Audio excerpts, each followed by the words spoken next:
Your skill has increased.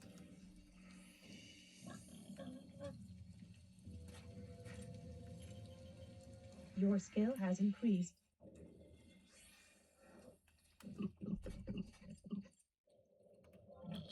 This is gonna be hilarious.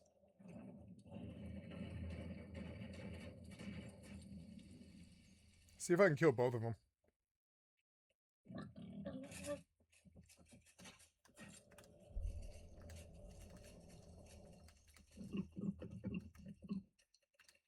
Oh, I have these Therans.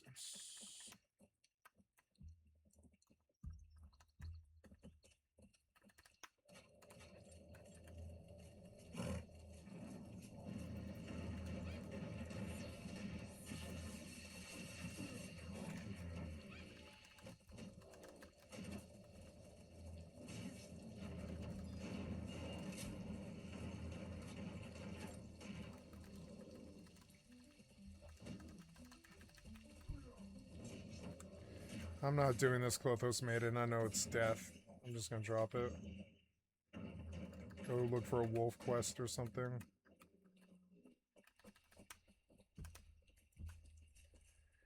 Bush pig, but it doesn't give Therans. Next one resets in 25 minutes. I could push bandits because it is like, you know, it is progress towards.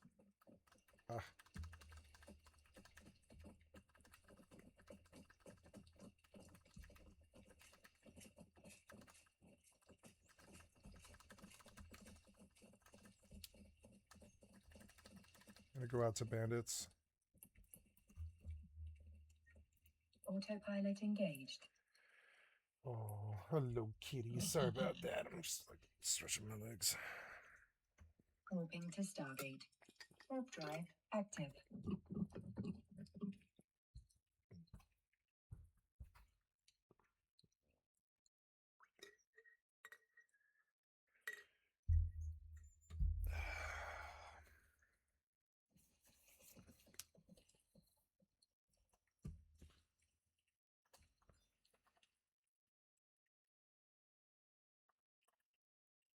I love being a black mage. Approaching 56, Stargate. 28.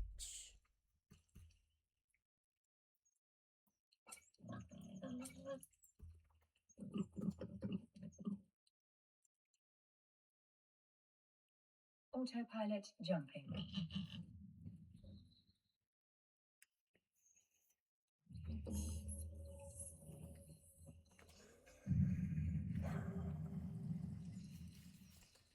Warping to Stargate. Warp drive active.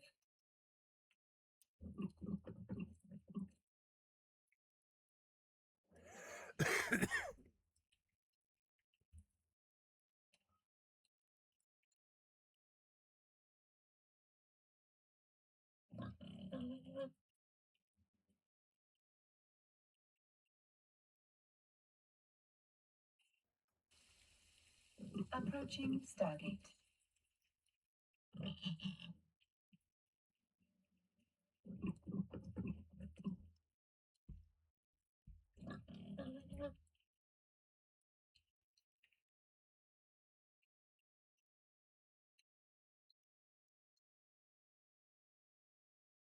Autopilot jumping.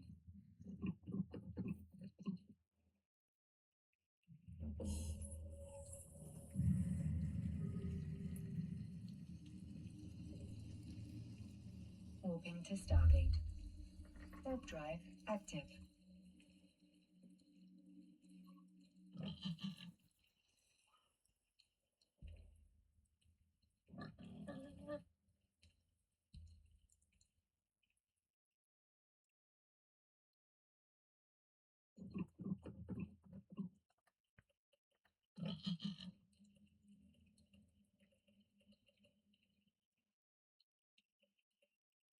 Approaching Stargate.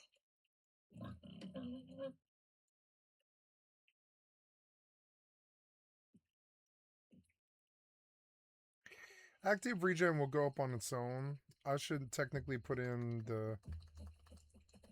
Well, tomorrow I will put in the passive regen book because I bet I'll be a 70 tomorrow. So after I go to bed. I'll do it in the morning. What can I do now? I think the best thing I can do now is to take the saddles off the... Oh, no, I guess I'll... I do need to move wood. I need to move wood from my house to Warp drive active. here.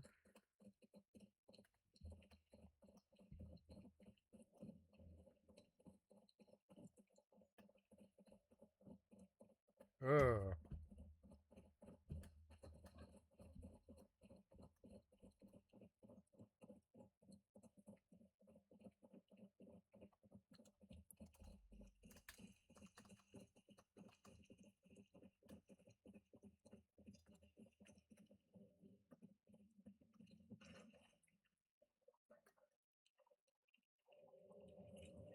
Approaching Stargate. Your skill has increased.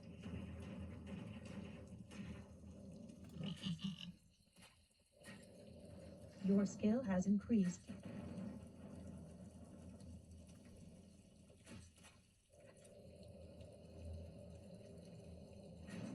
Autopilot jumping.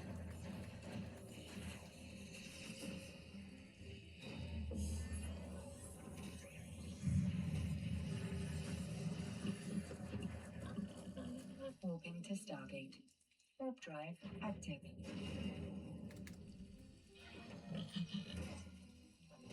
Hi, kitty. How you doing? I love the kitty.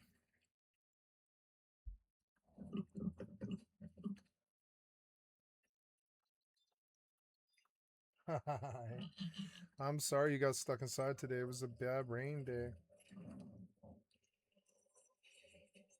Approaching Your Stargate. skill has increased.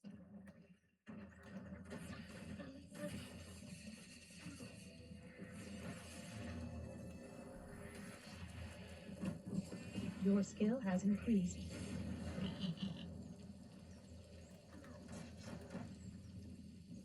Autopilot jumping.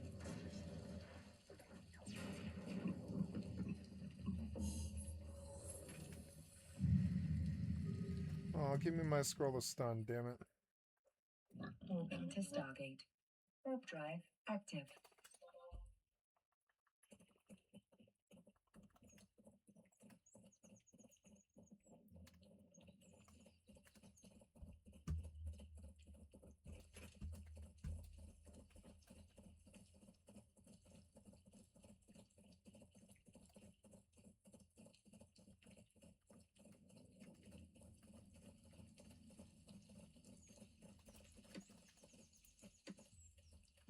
Approaching Stargate.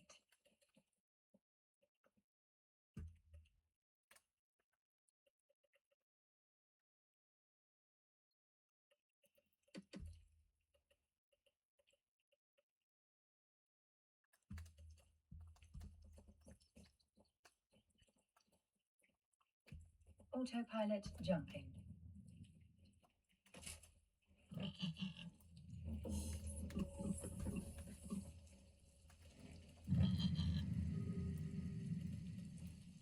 Warping to Stargate.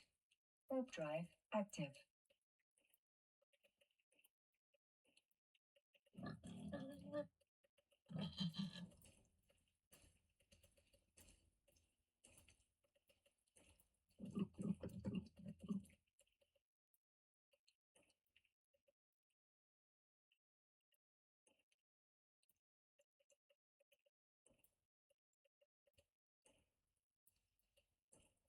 Approaching Stargate.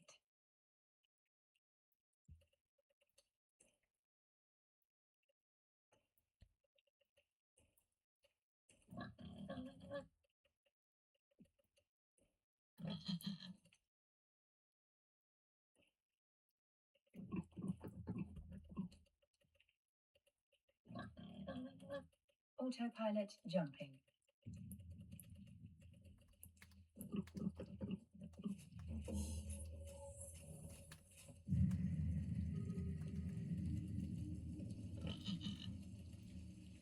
Warping to Stargate. Warp drive active.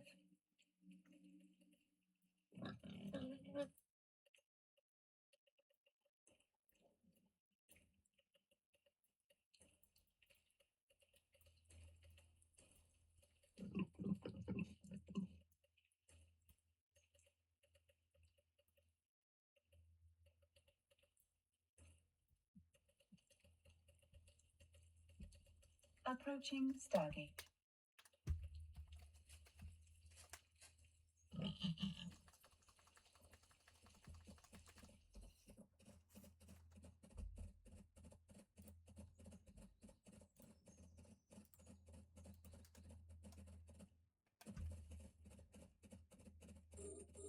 Autopilot jumping.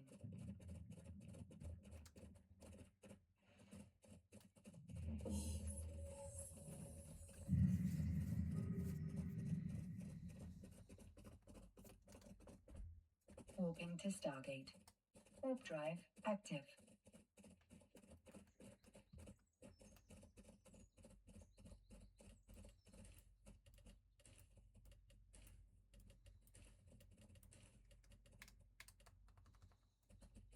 Approaching Stargate.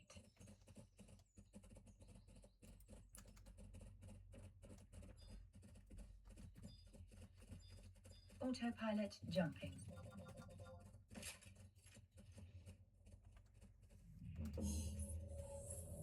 Your skill has increased.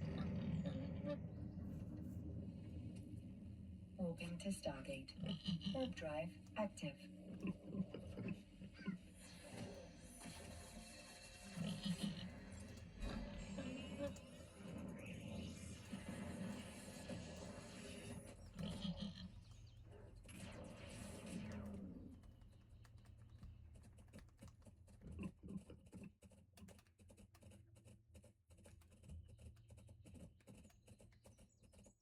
Approaching Stargate.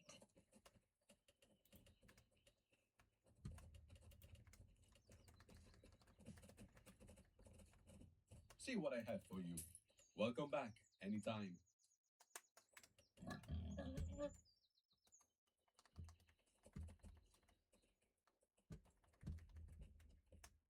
Let me show you. Autopilot jumping. Only the best. Welcome back anytime.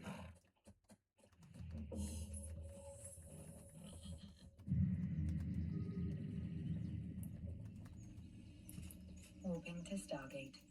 Warp drive active.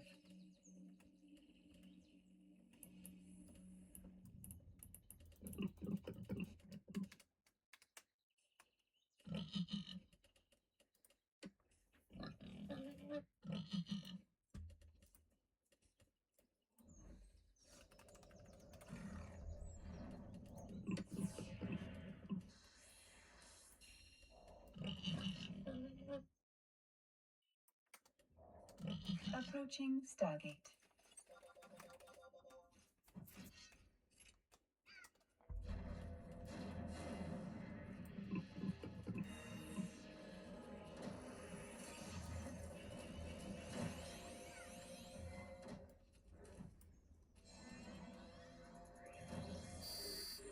Autopilot jumping.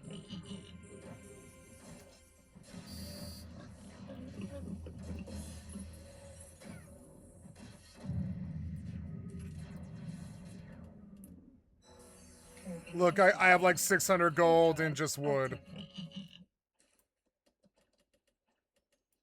Active.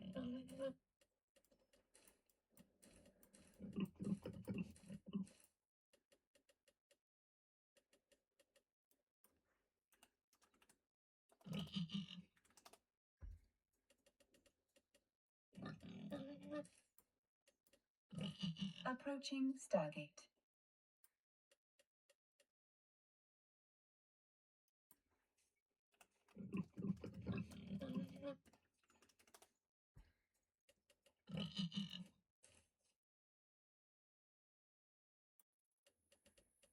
Let's go see what Grand Pile is on the market.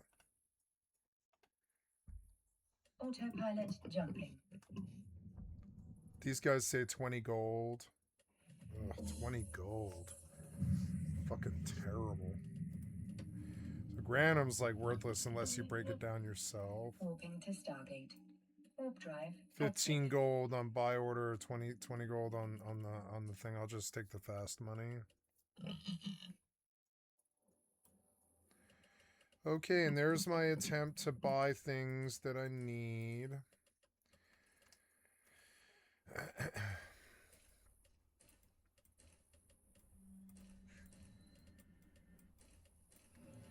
513 Approaching gold. Stargate.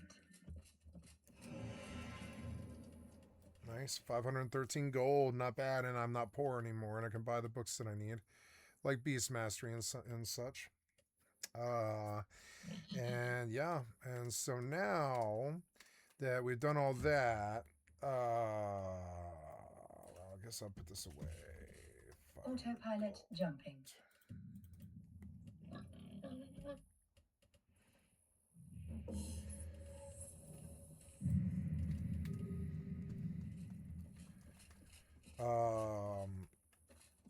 Warping to Stargate. Warp drive active.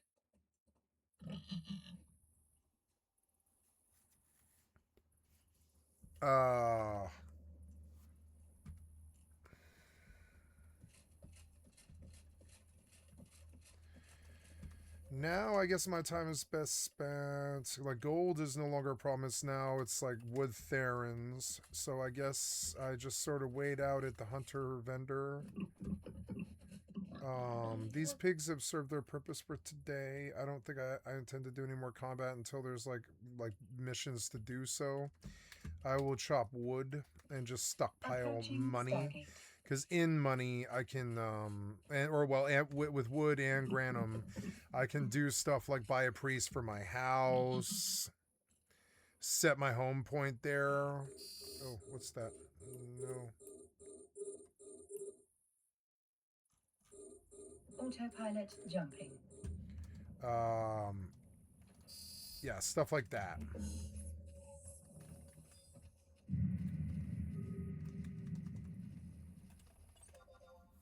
Warping to Stargate. Warp drive active.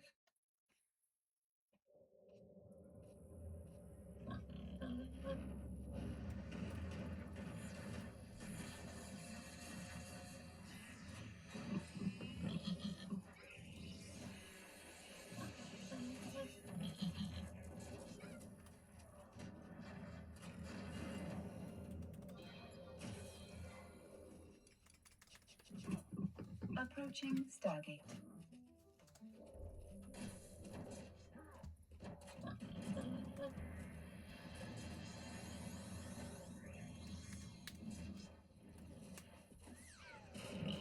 Your skill has increased. Autopilot jumping.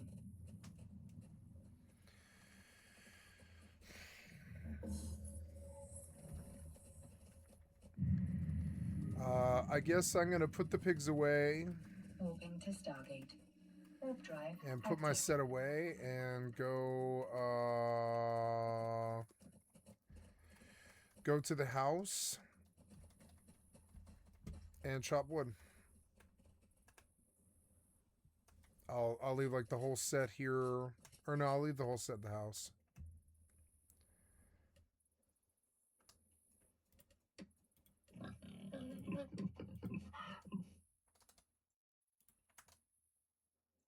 Approaching Stargate.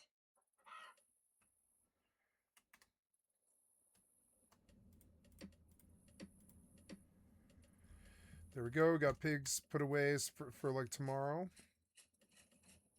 Saddles in the bank. I'm gonna start rolling with 2 pigs. I really don't mind 2 pigs. I think it's okay because they're so close to my house. They're easy to get.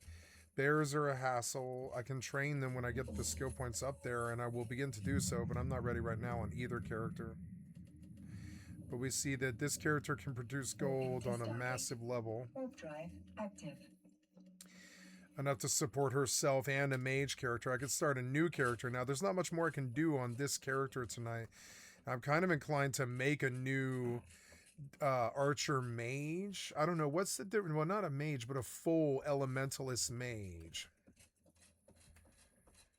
A full controller mage, whatever they're called. Yeah. I am dead.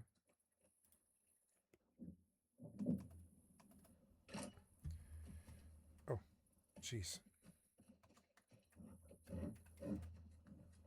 Somebody's here.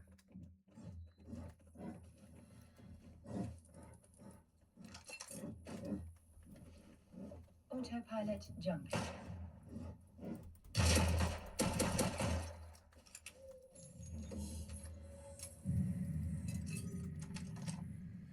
Ecumenical Elementalist Warping to Mage. Stargate. Warp drive active.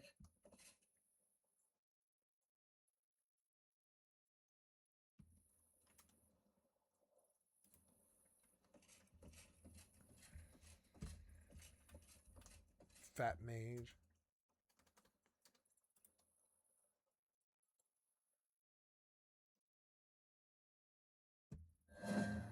Approaching Stargate.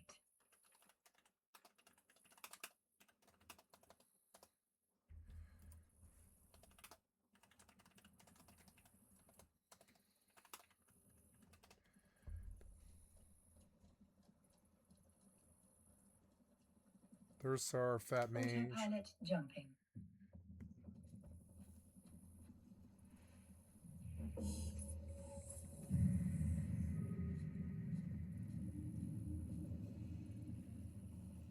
Warping to Stargate. Warp drive active.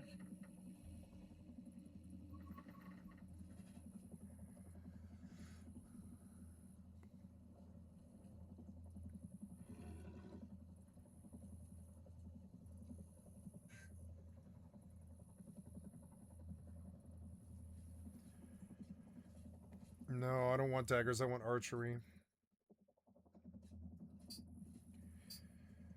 I could go daggers and bow. I could go bow.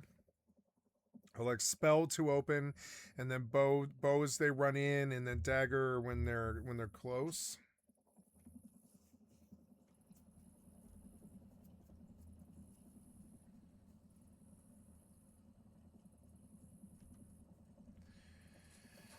A Dex Necromancer would be fun.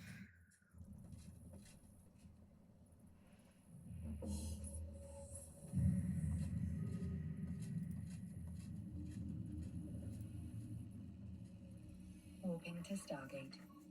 Warp drive First, active. so here we have our basic mage skills, and yeah, these are the basic ones most mages use, but here comes the but not with 2T. Okay, too far off topic. There are a few hybrid builds and even mage builds that don't have meditation, for example, and some other builds that don't have these exact skills, but most of them will use these skills. Okay, first of all, we have anatomy or anatomy. Anatomy, oh yeah, baby! For a Approaching high Stargate. because of the pizza, you know. You will need anatomy to heal yourself with bandages. Yeah, even if you are a mage, this is a no-brainer. You really need that. Then you may ask, why is there armor training in the mage build? And yeah, that actually makes sense. Because you will have a decrease in your mana regeneration if you have over 6 kilogram armor. And the heavier your armor is, the Autopilot more jumping. regeneration decrease you have. So in order to have a lot of mana, you really need to wear very thin armor, but you can basically carry 3 kilograms or something like that. But with armor training, you can carry 6 kilograms or 6.33 kilograms for a silk armor, for example. That would be enough because the penalty is not noticeable. And in order to have armor training on 47 or 50, for example, you need to have combat maneuvering at least 50. Yeah, we have it today with our charts, you know. Ta-da! Another chart! So I'm trying to compare here a Shefra Fat Mage, a Shefra Skinny Mage, a Vela Fat Mage, and a Vela Skinny Mage. And they're actually not the fattest mages. And not the skinniest mages, you know. You could even squeeze out some more points in some fields. So many people from my guild, for example, choose the Shefra Fat Mage because 115 intelligence is actually a lot of damage. We are talking here about fulmination on a 50 Psy character, hitting a 50 Psy character. About 57, something like that. And the Autopilot jumping.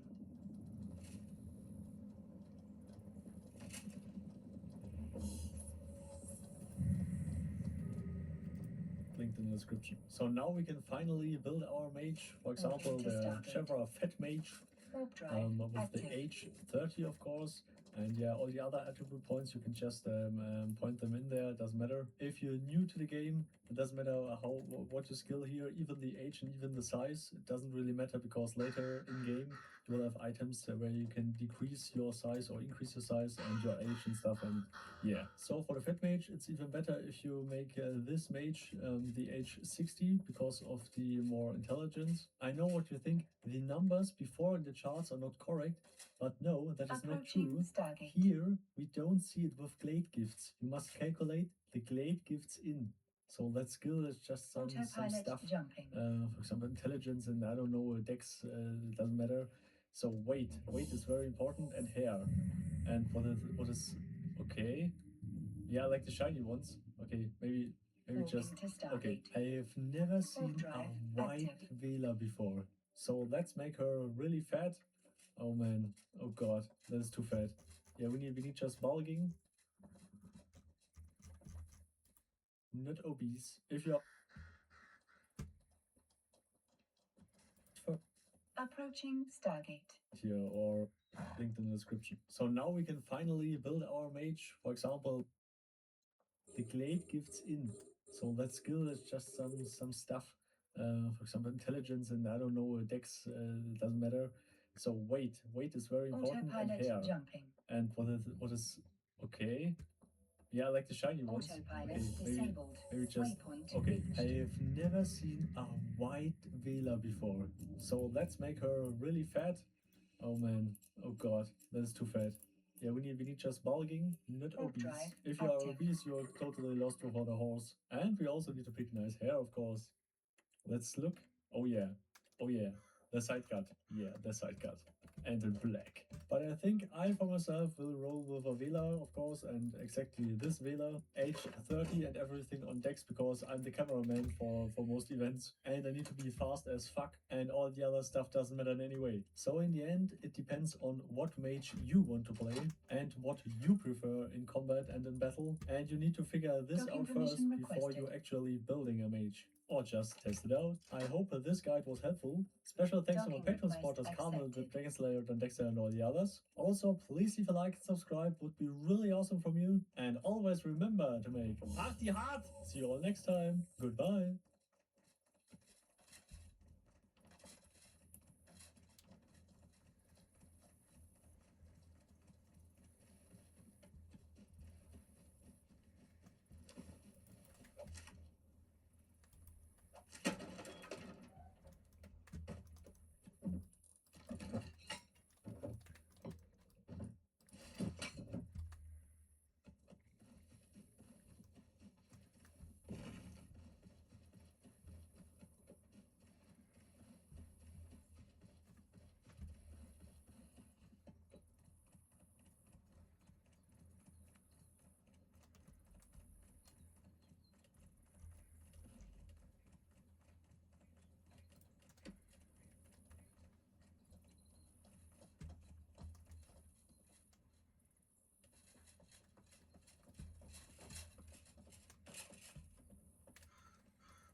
Your skill has increased.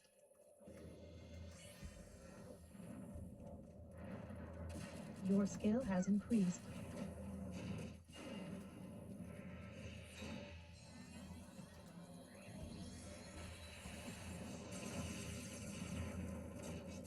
Your skill has increased.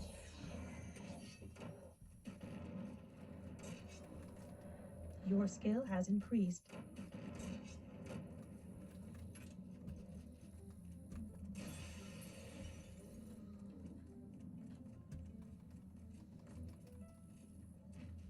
Should check the building for the milk crate. And like the side thing. Milk crate's also a really fast way to get up to. And these things. Gonna buy directly to, well, I guess, yeah, Barrel Smasher is like a must-have. I can't do without Barrel Smasher, and when I start a new character, I will.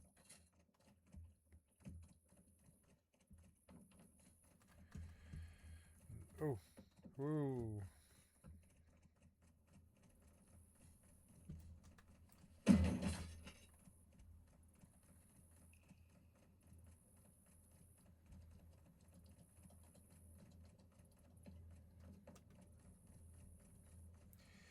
I made another mage, and I was actually having quite a lot of fun, and I'll just level ecumenical first and spurt things for the first couple of days. The idea of leveling a mage actually really appeals to me. Milk crate or anything? No.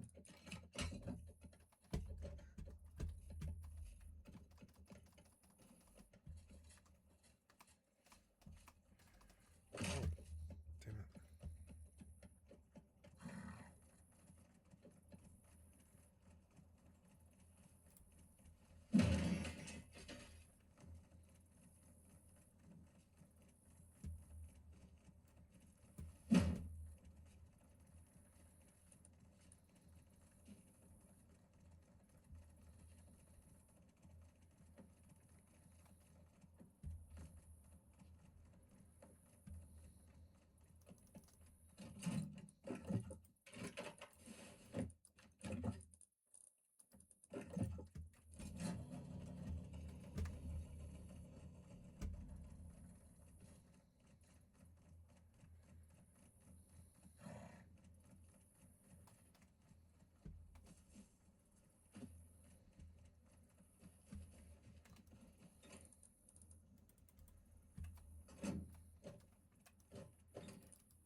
The sounds are a bit aggro. I'm gonna turn it down a little bit.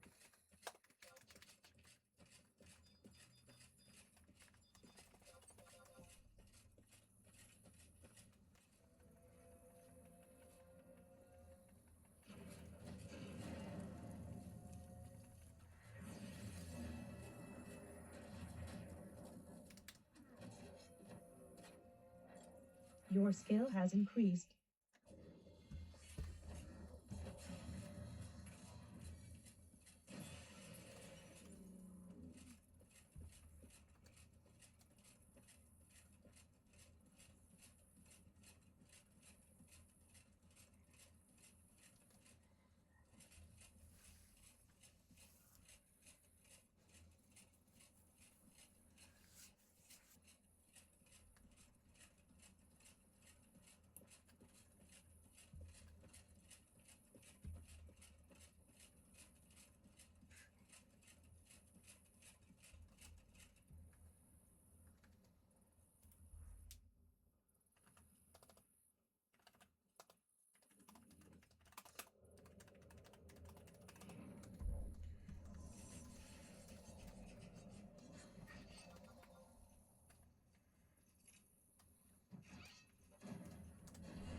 Your skill has increased. This one is elementalism. I love this school of magic, so let's talk about it. This is Your skill big has increased. AoE high fantasy mage sorcerer spell school.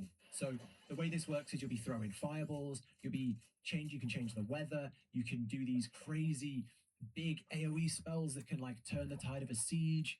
So yeah, elementalism, crazy fun. Let's talk about unlocking it. And this is not the easiest. So to do this, you have to go to one of three places. You have to go to the capital city of Tindrum, you have to go down south to the jungle camp, or you have to go east to Topside. And the way this works is you trade in rare gems and crystals to these elemental trainers to unlock the different elemental spells and elements. Now, each of these three places you can learn the basics, and then each one has a specific element or a couple of specific elements that aren't in the other. So you kind of can travel to all three and do it in all three, or you can buy these different elements off the broker. People will go down to the jungle camp and buy one and then bring it up to Fathom to sell, things like that. So you can buy them or you can travel and get them. And what we have to do is we have to mine these geodes and these lodestones. They come from mining, or you can buy them off the broker. I just did tasks and bought them on this character. And then once you buy these lodestones and these geodes, you go over to the elemental traders. So I'll show this from the perspective of Tindrum because I play in the north. So from the entrance of Tindrum, you just turn left and go off this path, and you head straight down this road and into the back here. This little door here is like the elemental area. So I do the mining, trying to get crystal geodes, I guess. Oh, yeah. Now there's an elementalist person in here. You don't talk to them. You interact with the desk, and you can see here there is a thing at the bottom of items the vendor wants. Now what you do here is you trade these items that are wanted for the skills and the scrolls that you need. So to start with, to unlock this, first you need to get the theory of elementalism notes, the first one. That unlocks elementalism as a whole. And then you can get elemental propulsion and elemental intensification. That's the two under it. That's what I would do as like the first three you'd go for. You'd go for the theoretical elementalism, the fundamentals, and then the methods. That will unlock your basic elementalism abilities so you can actually cast elemental skills. And then what you have to do is you have to trade geodes or items that they want for the value of the things you're buying. And you can see here, the books we just learned, you buy them and they will unlock elementalism as a skill. See, and it seems like just a bunch of gates, you know? I don't know. But then you also need to unlock the ability to cast elementalism from your spellbook, and that comes from the scrolls. So you can see here, there's all these different scrolls: elemental, propulsion, aggregation, fire, earth, heat. So here's how that works. So if you open your spellbook and go to elementalism, you see this big wheel. Now, all the things on the outside are like the types of magic. So you've got propulsion, which is like small little darts. Aggregation is like big fireballs and lightning balls. There's weather magic in here. So you need the parent in here, the outer ring. And then you need the element itself. So once you click the parent, then you click the element at the bottom, and then you get an ability. So, for example, if you click propulsion and then you pressed fire, you would get a little fire blast. If you pressed aggregation and then fire, you would get a big fireball. Same with wind. If you did Your it skill has propulsion and wind, you'd increased. get a little burst of wind. If you did aggregation and wind, you'd get like a tornado Your kind of thing. skill So has increased. that's kind of how this works. So you need to not only buy the skills for your skills to unlock, Your you skill need to has buy the things increased. to put into your book. And you need to have them scribed into your book as well. So you need to find someone who can scribe them into your book for you, or learn scribing yourself, which we're covering here, of how to put these into your book. And then once you've had it scribed, it works like ecumenical. You look at it in your spell book and you buy the regents you need. So if you go like propulsion, you find something in your level range. So I just unlocked it here and I looked for a low level spell that I could cast, which was, you click the different elements of the elements you've got, and then you would drag this onto your hotbar. So you find that you align the spell, you put it on your hotbar, and then you can cast it. And it works just like any other spell. You just press the button on your bar, and then you press Q to keep casting it. And then you'll start leveling up. You can see every single cast here, we're leveling elemental propulsion, 41, 42, 43. And then we can cast the more exciting spells. So elementalism doesn't start fancy. It doesn't start with these giant tornadoes and star showers. It starts very basic with very small spells. And the entry to these small spells is actually very cheap. I think like 4 geodes, maybe 5 geodes, will get you the basics of elementalism, propulsion, which you just saw using, and a couple of elements, which is enough to get you started. And then you can slowly work towards the other elements, the other schools of elementalism. Okay, let's talk about necromancy, the exciting school of necromancy. This one is all about raising walkers and controlling walkers and then throwing, the Walking Dead at people. This literally lets you like one shot, like solo bosses. It also has really powerful PvP spells like Death Hand, Atrophy. It's a really, really good school of magic that I'd say most mages should at least dip into. And it's much easier to unlock than, say, elementalism or spiritism. So to unlock this, you need to go to the vendor. So there's an occultist vendor in the very top of the map. So kind of if you're in Fabinum, you would kind of go east along the valley and then up past the Minotaur dungeon, like right of it, to this little hut. So this is where you buy the intro to necromancy. There's also a necromancy dungeon, but good luck down there. That's pretty contested all the time. So yeah, go to this guy, buy the necromancy notes, right-click them, unlock necromancy, and then just level it by casting spells. It's that easy. Now, if you don't want to risk the trip up to the vendor, then it's usually really cheap on the broker. So we just saw getting it for 10 gold. But if you go on the broker, Your they skill it's has inflated because increased. people are reselling on here, but it saves you the travel. If you're nervous about going over Your there, if you're a skill new has mage and increased. you think you're going to get deleted on the way, you can just buy it on the broker, and obviously it's more expensive the further away Your from the skill has vendor you increased. are. So yeah, just buy it or get it, right click it, unlock necromancy. Simple as that. And then yeah, once you've bought the spells for necromancy and have them scribed in your book, you just cast the spells. So you can see here, you just keep raising walkers and necromancy just levels up. And it starts with you raising little walkers that are very easy to defeat, and then you can get like strong walkers, and then you get greater walkers, which are like these big things in armor. And yeah, you just progress through that, and then you'll get like blind and some the spells in necromancy, get really expensive. Some of the high-end spells are like 500 gold plus. So Your skill has increased. that's the long grind of being a mage. That's your end game as a mage, is saving up the money or going on these adventures to the necro dungeon and getting all these cool spells. Your But skill has unlocking increased. it very easy. You can do pretty good necromancy stuff from the get-go. Okay, now for spiritism. Spiritism is all about Your skill going has into the spirit increased. world, so going into like the underworld. And spiritism is not very new player friendly, to be honest. To unlock it, it's the easiest. You just go to the magic vendor and buy the spiritism book and right click it. That's it. Then you've unlocked spiritism. It's the easiest book to unlock. And that will let you do lots of simple things in spiritism, like resurrecting people, casting mental projectile, which is like this big laser. But that's unfortunately where it ends for a new player, because spiritism is kind of flawed right now. It is locked out by the ability to go into the ether. So all the rest of the spells are used in the ether. So what you need to do is you need the ability to travel from the living world to the undead world and use your magic in there. And to do that, you need portal knowledge.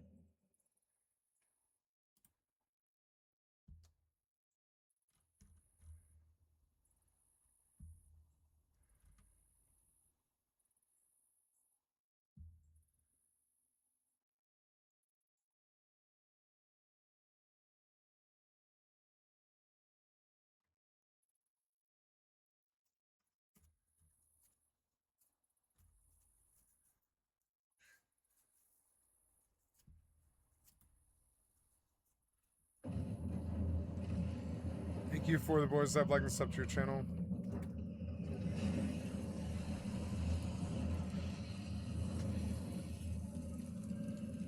For the boys. Wow.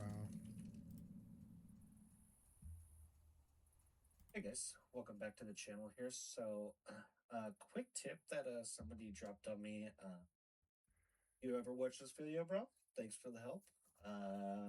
They made anonymous because I don't know if this is going to get me in trouble or not. It seems like it's not shouldn't be working this way, but it is working. So, it's interesting. So this works for aggregation. This works for direction, and it works for I'm assuming propulsion, but propulsion is going to not really matter here. So this is a cheap, effective ways to level these two things. So I don't have any direction spells. I'm not really focused on those guys because really all I'm after is like lightning and stuff for right now. And plus I have it. So I'm going to quickly go over this. It's going to be clipped up a little bit because of just because it's going to take a while. So right here, you can see everything is 55, right? So I dropped down my elementalism, which was at 100. I was like really leery when the guy was telling me. He's like, yeah, just drop it down to 55. Because I was like, it didn't make any sense to me. It's like, how's it going to go up higher? 55, because it seems like my spells are stopping. He's like, yeah, but you got to lock it at 55. So here we are. We're locked at 55. It's even right here says train to yada yada. So from here, we're going to open this back up.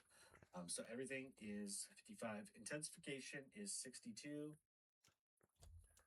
Aggregation is 80. And so this, not super clear on, this will probably be in my next thing. So this was at like 73 when I was doing it. So I was sitting here in town just lighting off bubbles. And he's like, dude, stop.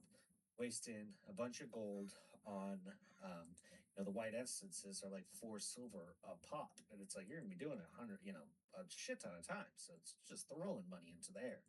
Whereas Fireball's a lot cheaper. So we will see if I can get it to ding here in this first mana bar while I talk about it. Otherwise, I'm going to clip to when it goes to 81. So you can see it actually does level up, even though my other things aren't. So the plan here is to lock everything, use my fireball, get my aggregation to 100, and then from there, what I do is I unlock elementalism, and then I use propulsion spells, which are really fast, lower in mana, and cheaper to cast. I use those to level up elementalism, and if you know, if you've ever had like a skill where the train 2 was higher than like the parent skill, as this levels, like so does this. It automatically just ding, ding, ding, ding, ding, ding, keeps going up. So ideally, that's how it's going to work for direction. If you had a direction, like cheap direction spell to use, I don't have it, so I wish I could speak to it a little bit more, but basically find one in there. I think right around the same thing. I think you're looking for a direction spell that is at about 55. Because that is the key. So you are going to fumble some fireballs, but that's okay. Like, it doesn't work at 65 for some reason. 55 is the key number, which, again, is like, that's kind of weird to me, and that's where I think, like, this seems kind of like an exploit, but maybe this is how it's supposed to work. Maybe you can level up your train 2 skills. I don't know. Not really sure. Maybe it's broken. Maybe it's not supposed to be in the game. Maybe they'll fix it one day. Maybe I'll get fucking slapped on the wrist or banned for this. Not really sure. But hopefully this helps you guys. Yeah, I'm going to continue on this, and I'll clip back in when my train 2 skill actually goes up. All right, guys, welcome back to the next part of this. So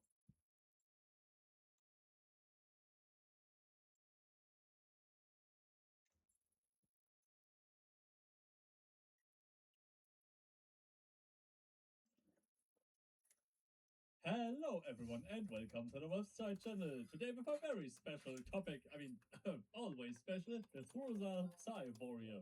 Because of the special moves and the special abilities, there will be combat changes in the future, but in general, currently a lot of people are playing Psy Warriors because they can protect themselves very good against magic. The thing is, if you're making something like the Tyrannic Psy Warrior, the link is in the description by the way, then you are having about 70 Psy. The thing is, if you're making the Psy Warrior with a Sadukan, like we are making now in this build, then you can go up to 80 Psy, which highly increases your chances when you're getting bombarded with mage stuff on the battlefield. I know for a new player 10 points doesn't sound much, but it actually is a lot. The most crucial thing for a new player is how to build this build. This is pretty easy. We are just going into the character creation and selecting our bloodlines, and then pretty easy we are going with the age of 30 and the height to 184 centimeters, because this is the perfect height to matching with the perfect attributes everywhere. This is explained later.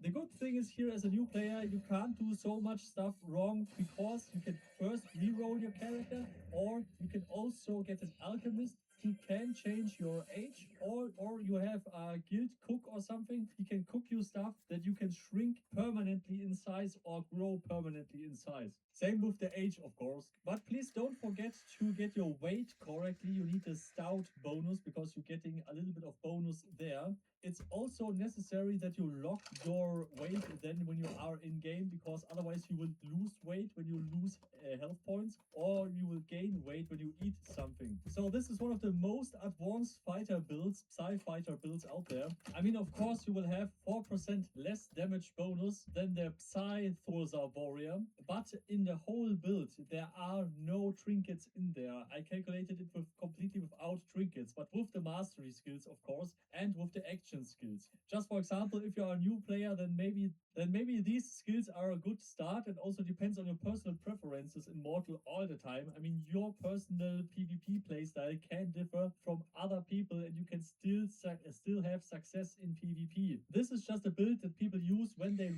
Yeah, like I can do whatever I want. I should do a build of my own character and just delete. I should make an experimental, ecumenical, elemental mage.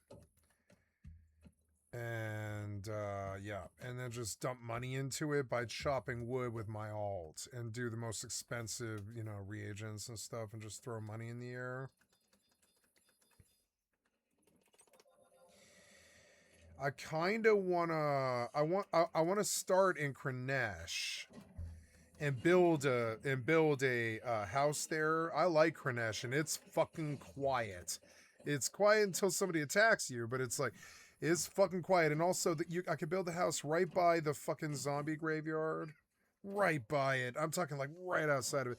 I just walk out there and shoot big AoE spells to probably kill so many of them, get like 30, 40 clade at a time. That would be easier. That would be easier than like going and killing bandits. It's slower, slightly slower, but it's not that much slower. It's easier and safer, I'll tell you that.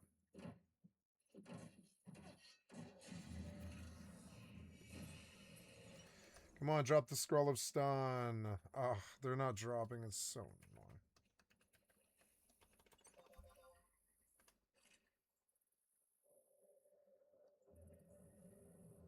Your skill has increased.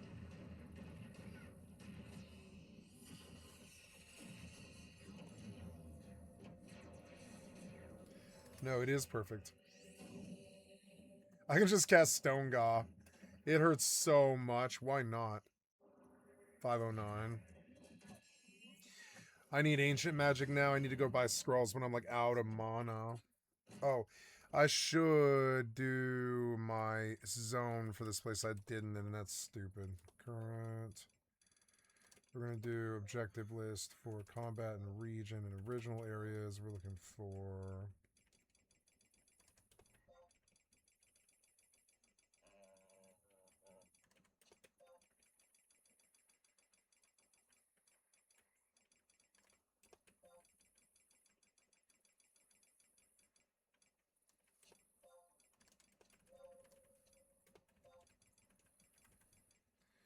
I'm in Western or Eastern? Eastern.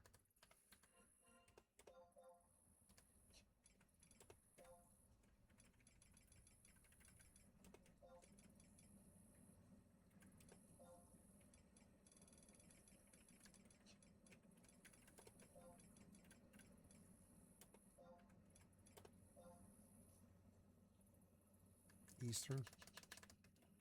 Eastern, yep. Okay.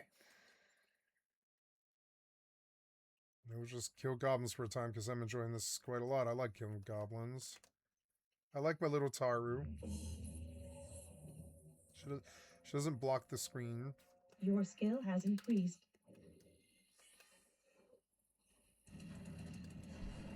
Oh, I guess I died. Yeah. Your skill has increased.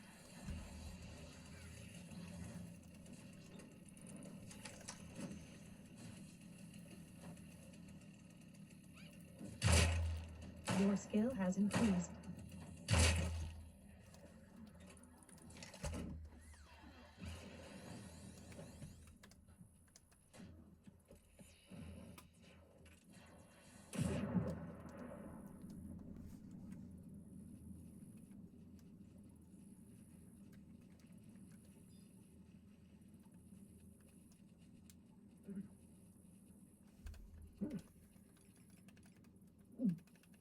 Absorbent, but that's a dark spell. I didn't get the scroll of stun, and I guess I'll kind of cut between the reapers, and if they aggro, I'll kill them.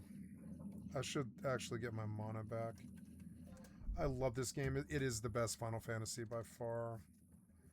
Try to make other Final Fantasies feel like this one, and they don't. I think 15 is almost the closest, but not really.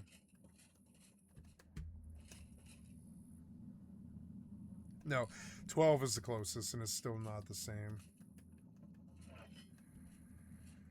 Oh, yeah, I have gear. Oops. So I am going to be chopping wood, and I'm going to turn off the sound. Play way less Mortal, because I've played Mortal all day. Kind of wipes you out when you're, like, learning. Endurance increased to 73. Tomorrow I will train passive regen.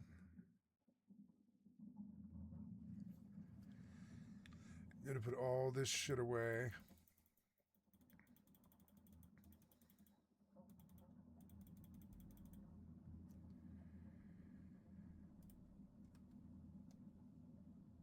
I'm gonna check my output space. 55 hours, no interference. My car is repaired. Before I go to bed, I will go check it. But right now, we're good. This base is looking good. There's no indication that there's any bases being built or anything like that. I'm learning that I probably don't need to go big. I could probably just go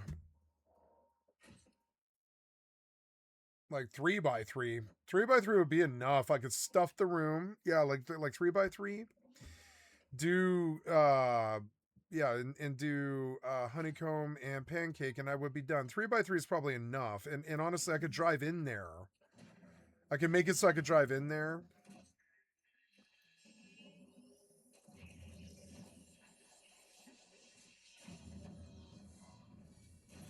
No, I could just do a garage on the side. Or I mean, yeah, the bottom could be the garage. Yeah, and put the TC in the base upstairs, and just have the entry be the garage. Yeah, and have like 2 doors. Yeah, one for the car, one for the yeah, one for someone else. I've been messing with garages.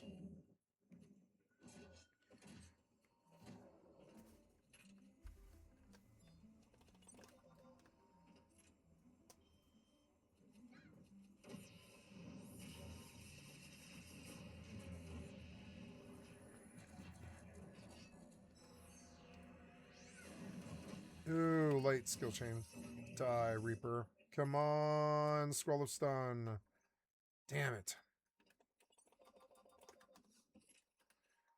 Oh.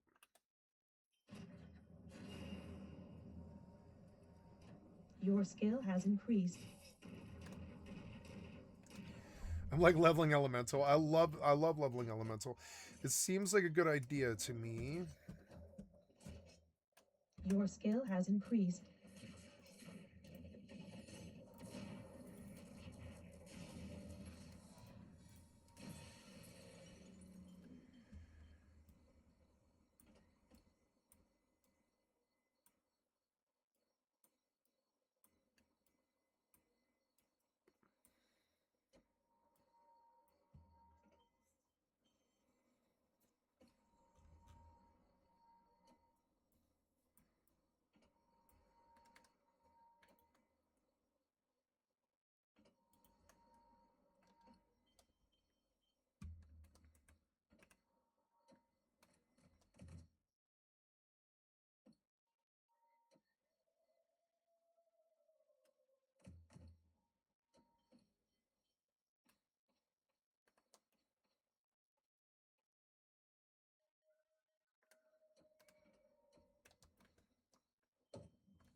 Yeah, a 3x3 would work as a garage. It would, and I will. And I don't care about the bottom because I'll lock up the garage so they can get in there. There's nothing in there but the car stuff. That's it.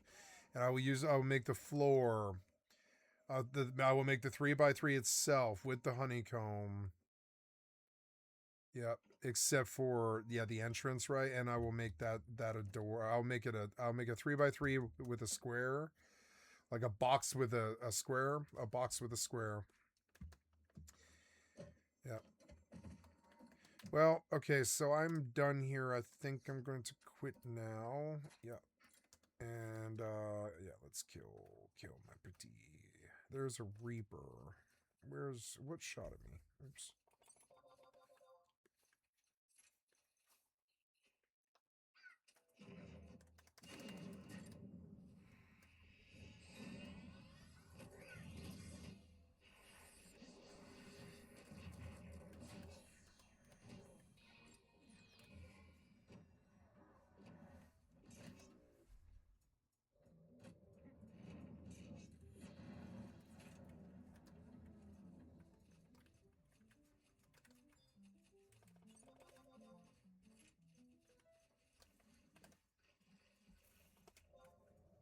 Your skill has increased.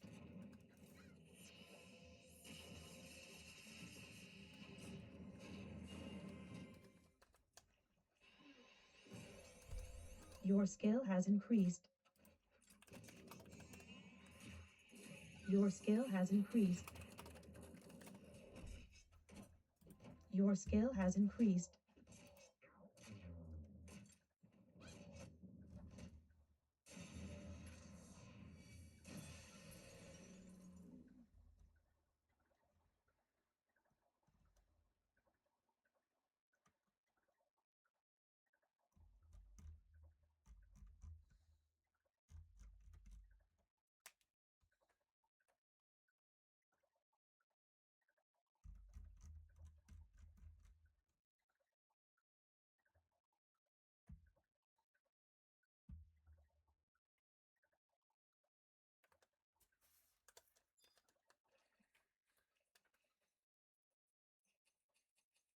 No, I want the skin to remain like low impact.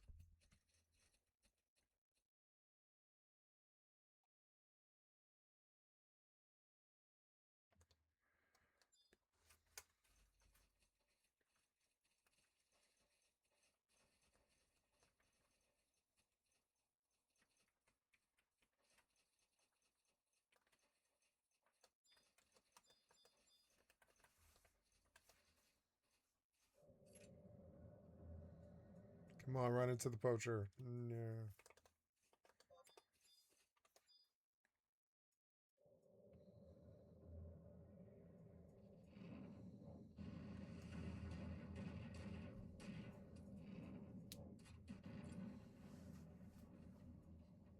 I just did 800 damage. That's better than the paladin.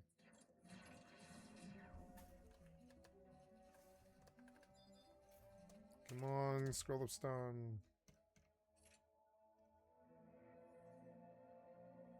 Your skill has increased.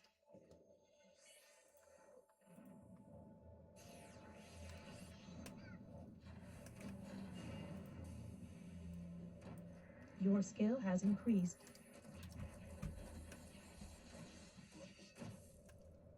Your skill has increased.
Back bam, back bam, back bam.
Your skill has increased.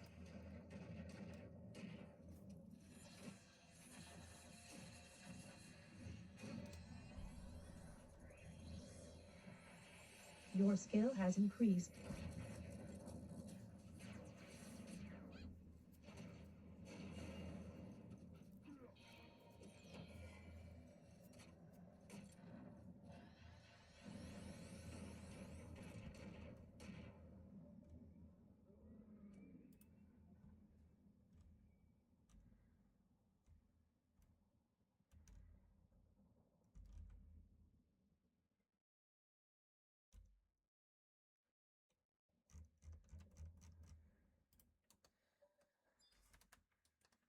Oh.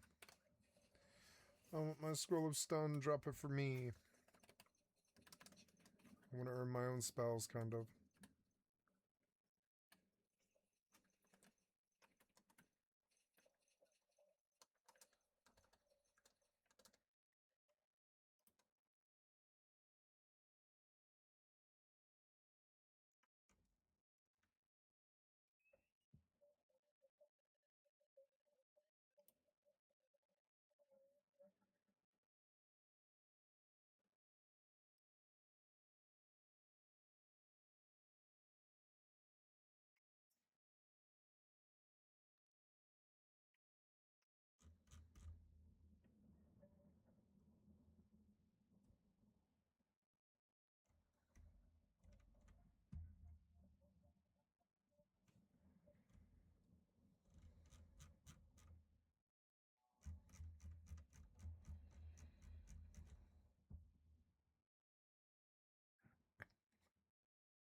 At least there's Reapers really close to each other.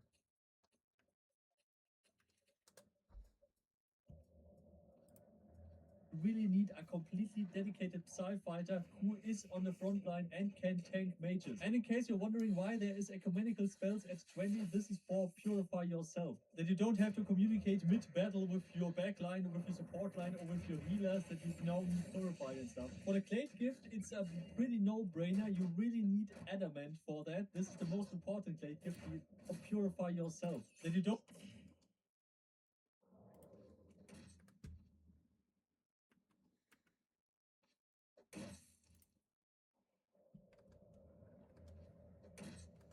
Your skill has increased.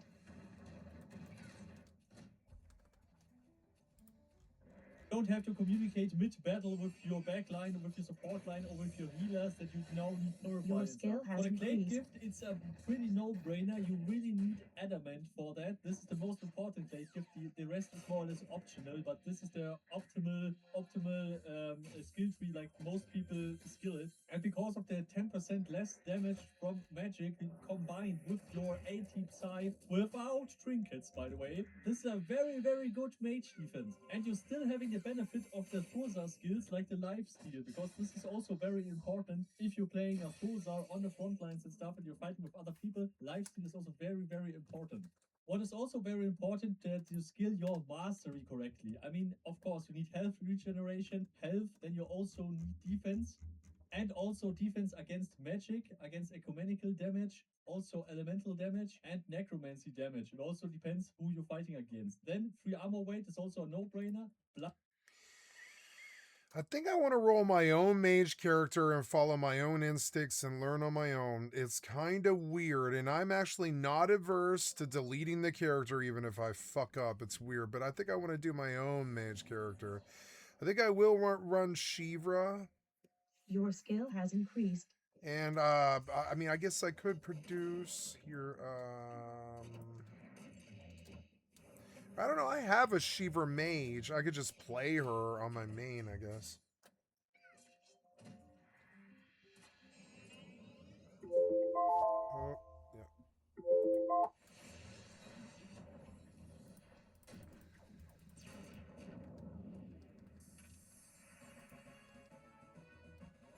Nice. 58. I should probably go think about like I should go look at the wiki for Black Mage and see what spells I'm missing. See if any of it's really, really bad.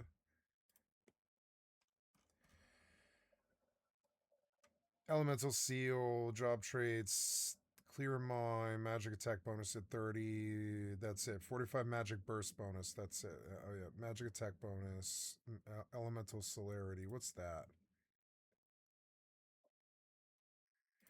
Oh, cool. It reduces cast time of spells.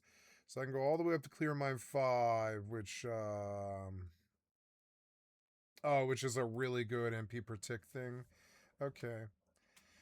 And then we start working on those. But okay, so I am missing a bunch of ancient magic now. And I guess I am working on stun. And we have Stone God, and I need Water God too. I'm going to go see where that drops.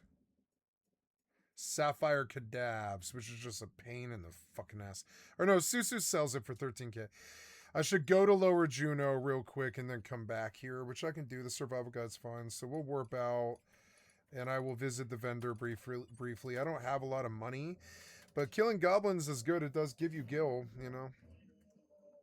Maybe I have money in my D box. I suppose that's possible. It's unlikely, but I suppose it's possible. Let's turn on the music. Or no, I mean Starfield will load in just a second here. I don't know. I think I'm good actually on the Starfield music. I will turn on good music here. Big music.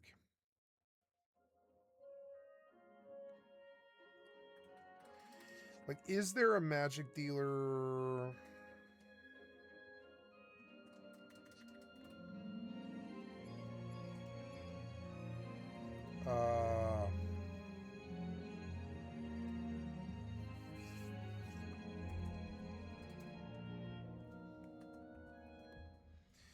But this account has a second character that I can just play, a mage that I can just play really, really slowly. It just casts spells over and over again at like zombies and shit.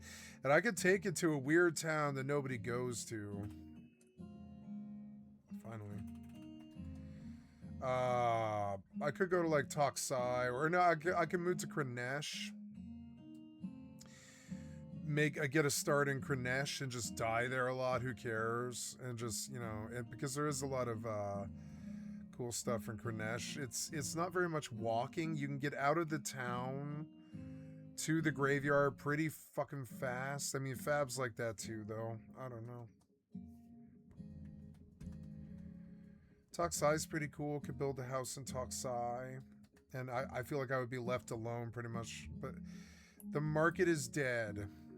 Maybe I should try Meduli. Meduli might be kind of cool. Meduli has a busy market. I've never done Meduli before. Meduli's beautiful. It's probably the most beautiful town, maybe. No, Toxai is more beautiful than Meduli.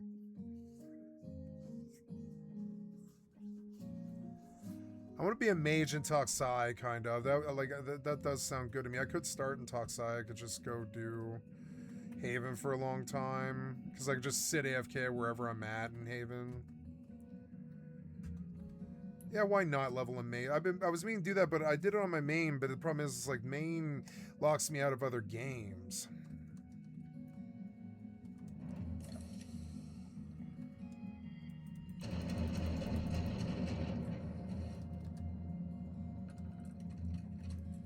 Thank you.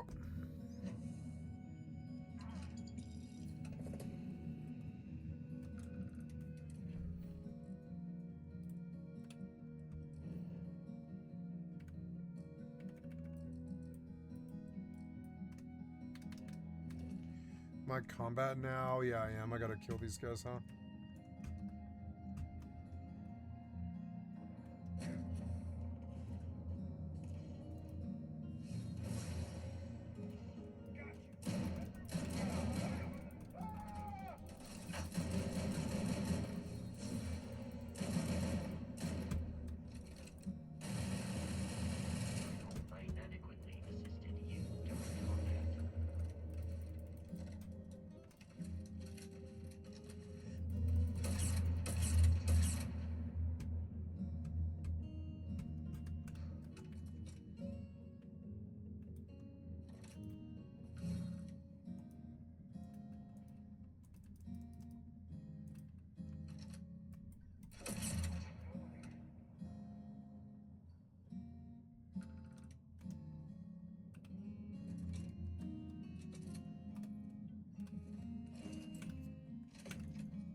There's gonna be a magazine in this place that'll be in here.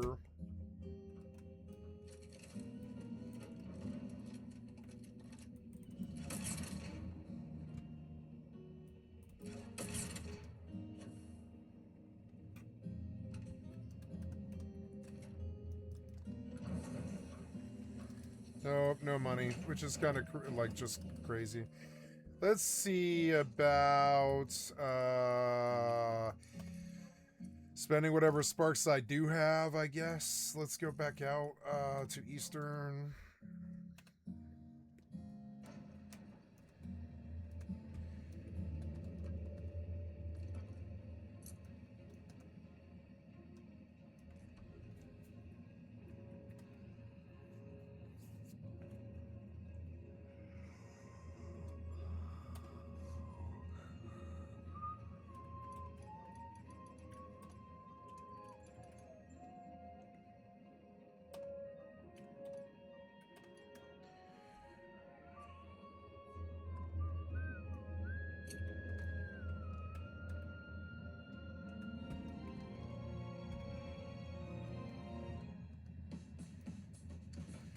Looking around on the tables for any magazines.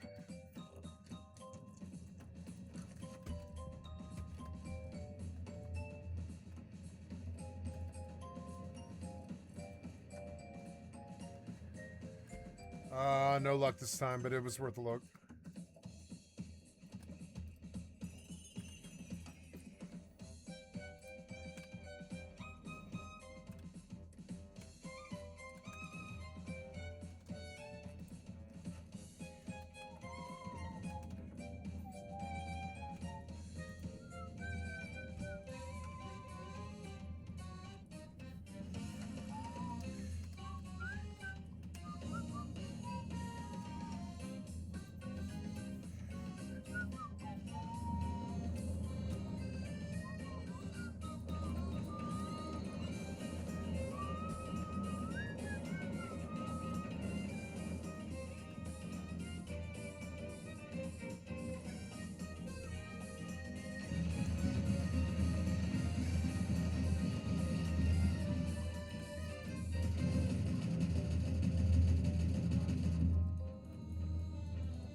I love this game. I love this game.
I love this game. Look how good it looks.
Your inventory is full.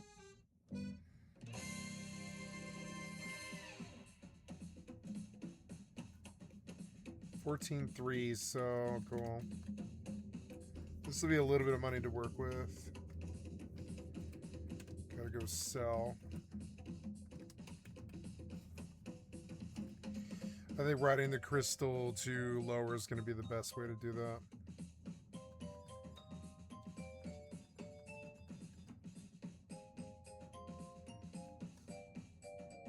Your inventory is full. And I'm going to stick one of these away for an emergency. These two.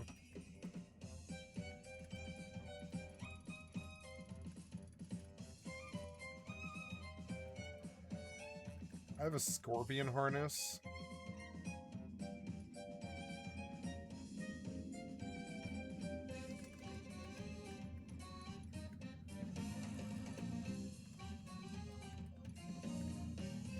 Oh, the Fed Army mantle. Nice. Light bell. That's good.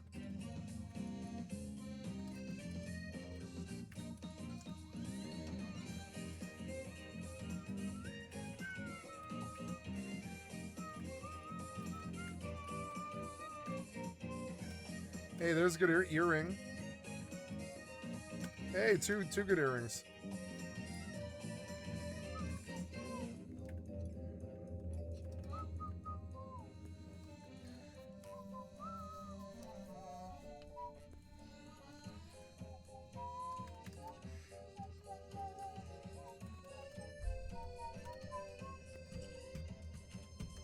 Your skill has increased. I love the red door and the black sky and stuff. I love this game.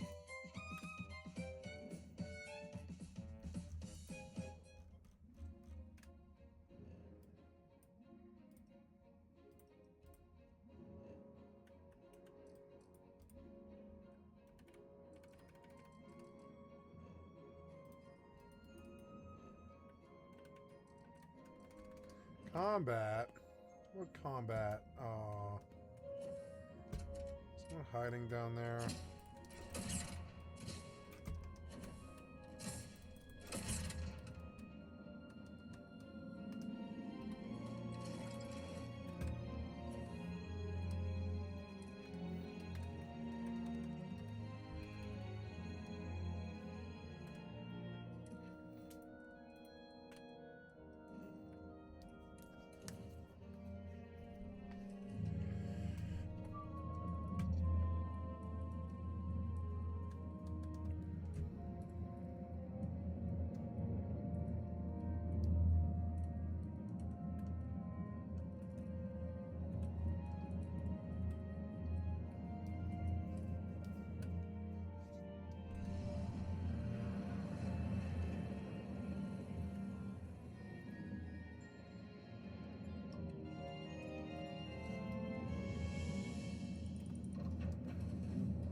should be gathering this stuff, but I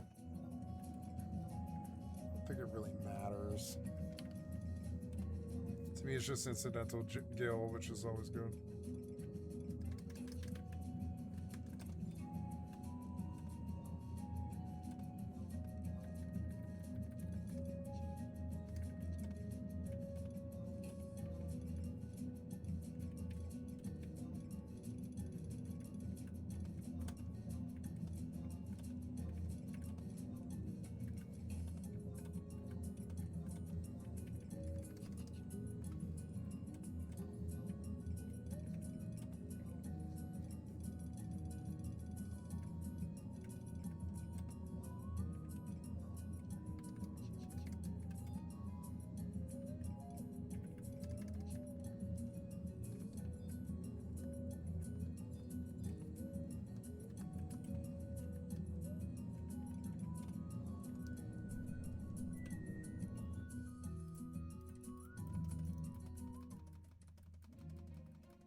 Gonna boil some water. I'll be right back.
Oops. Meant to go to Winders and I didn't.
making mashed potatoes with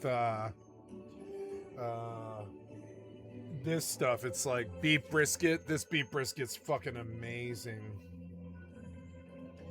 But it's probably really expensive too. Itchy.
Oh, good. The water's boiling. I'll be right back.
Potatoes and beef brisket.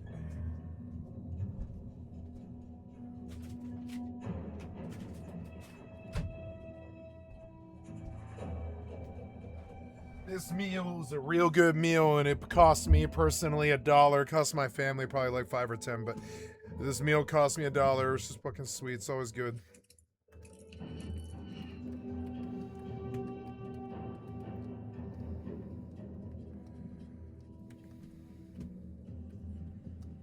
Oops.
brisket and potatoes is going to be so hearty and sweet.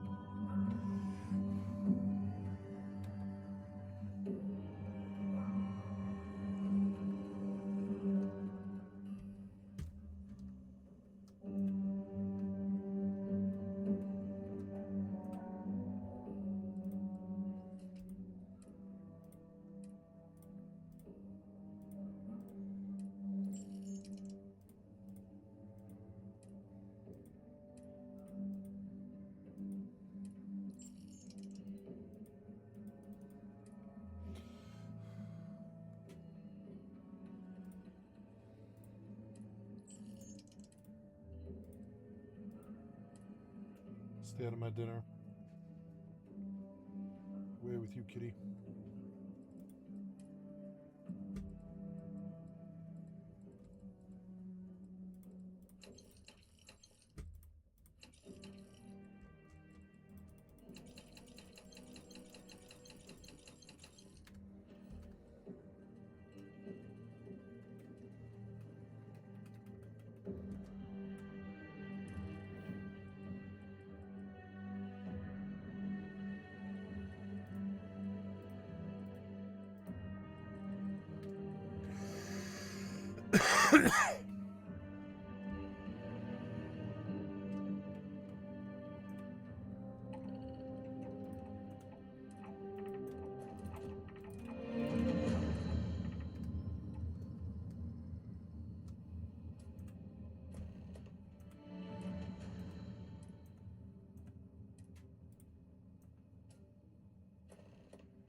Gonna mix something to drink. I'll be right back.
Go. Nice orange juice. Pink lemonade. Some potatoes, mashed potatoes and beef and stuff I'm going to save.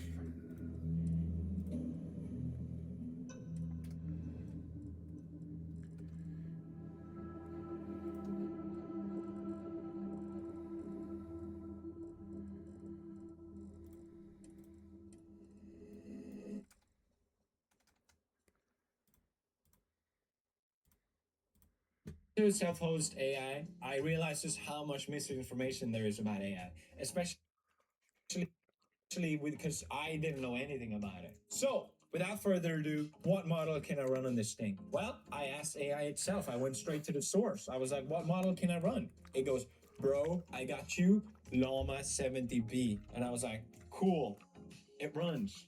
It's not bad, but I didn't really go like, wah. I want to go, wah, you know? I want to feel like, whoa, look at the beast computer, beast AI. I didn't get that opinion. If anything, I was like, that was surprisingly easy. I think I can run this on 4 GPUs, actually. Lo and behold, it runs on 4 GPUs. I have not maxed out at all. What am I going to do? Have them talk to each other? Then I get it running on 2 GPUs. What am I going to do with that? Give them a little tea party? No. I want to... Whoa! I want to max out. Can a guy max out? It's the fattest stack of AI I can slap on this thing. Because it ain't 70p, I tell you. So I mathed the math. I was like 120 billion. For those of you who don't know, every model comes in different sizes. Bigger model generally means better, but not at all a rule. Don't listen to that. But I knew the biggest model I can run was 120 billion parameters. 120B doesn't exist. Nothing.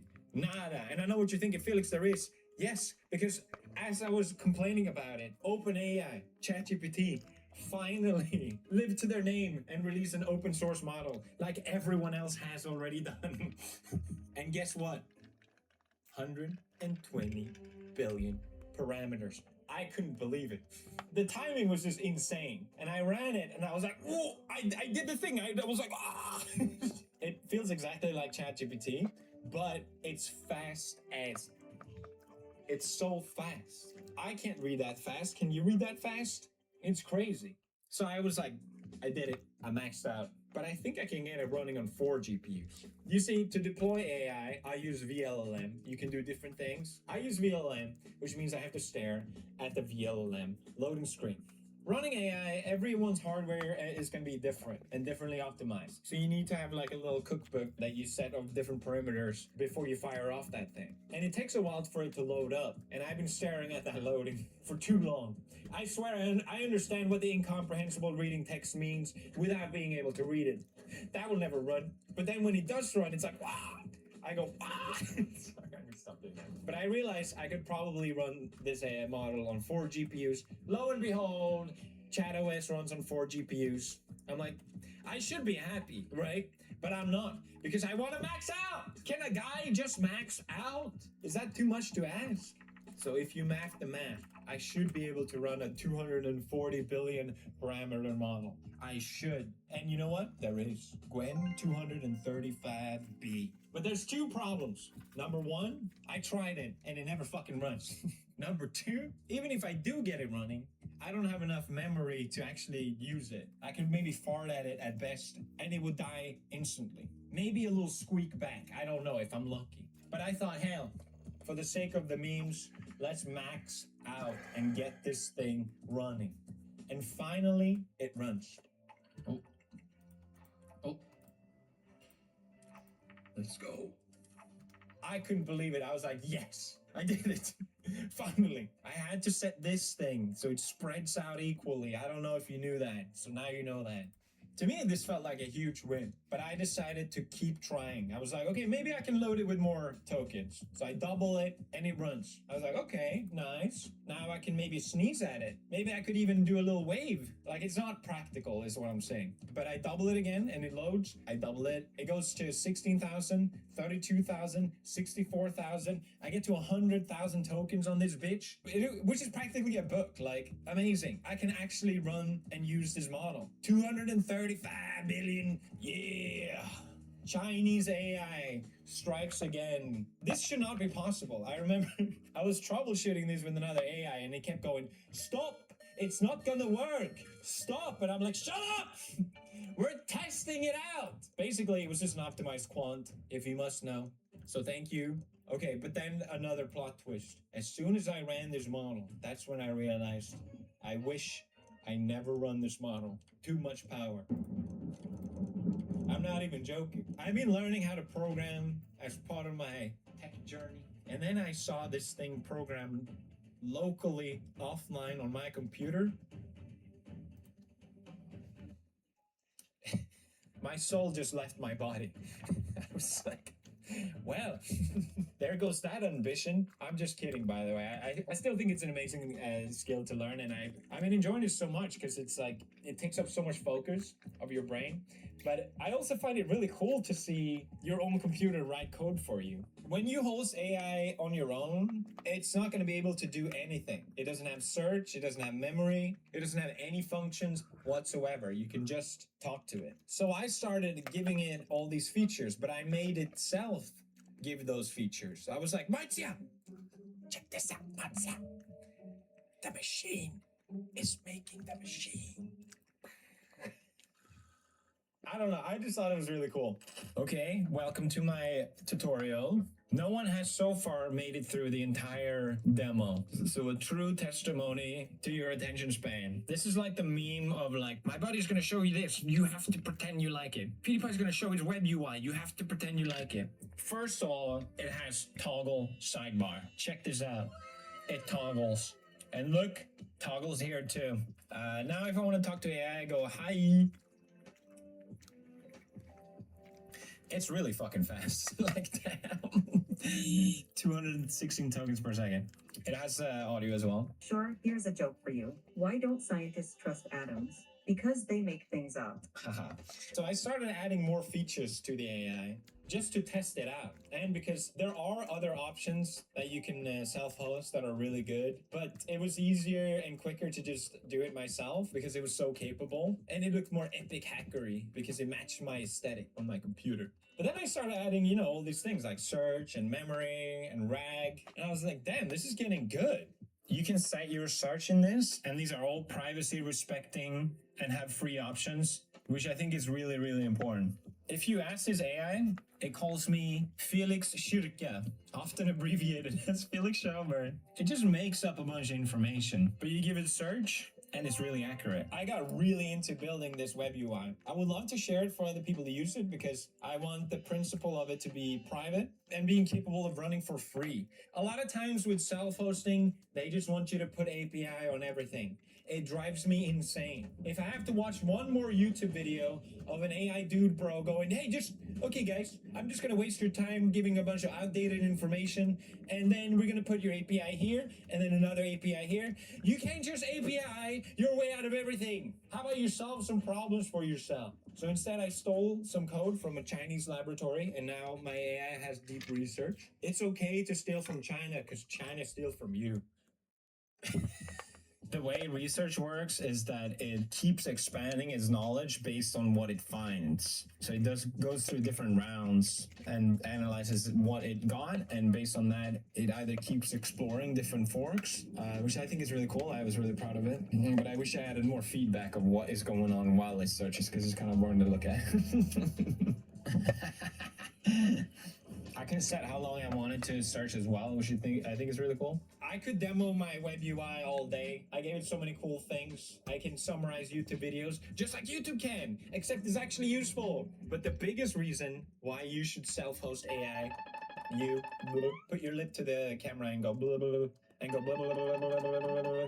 The biggest reason is because of memory. AI has memory, right? You probably noticed it if you use ChatGPT. It remembers stuff about you, and a lot of times when I used it in the past, it catches me off guard. I'm like, wait a minute, how do you know that? Oh, I told you that. That's right. Okay, well, I still don't want you to know that. Delete. And I heard friends talk about this too, like, oh, yeah, I use incognito mode, or I'm careful with what I share with AI because I don't want them to know all this stuff. I delete all the chats to make sure it's gone. Do you think deleting the chat deletes the chat? Were you under the impression?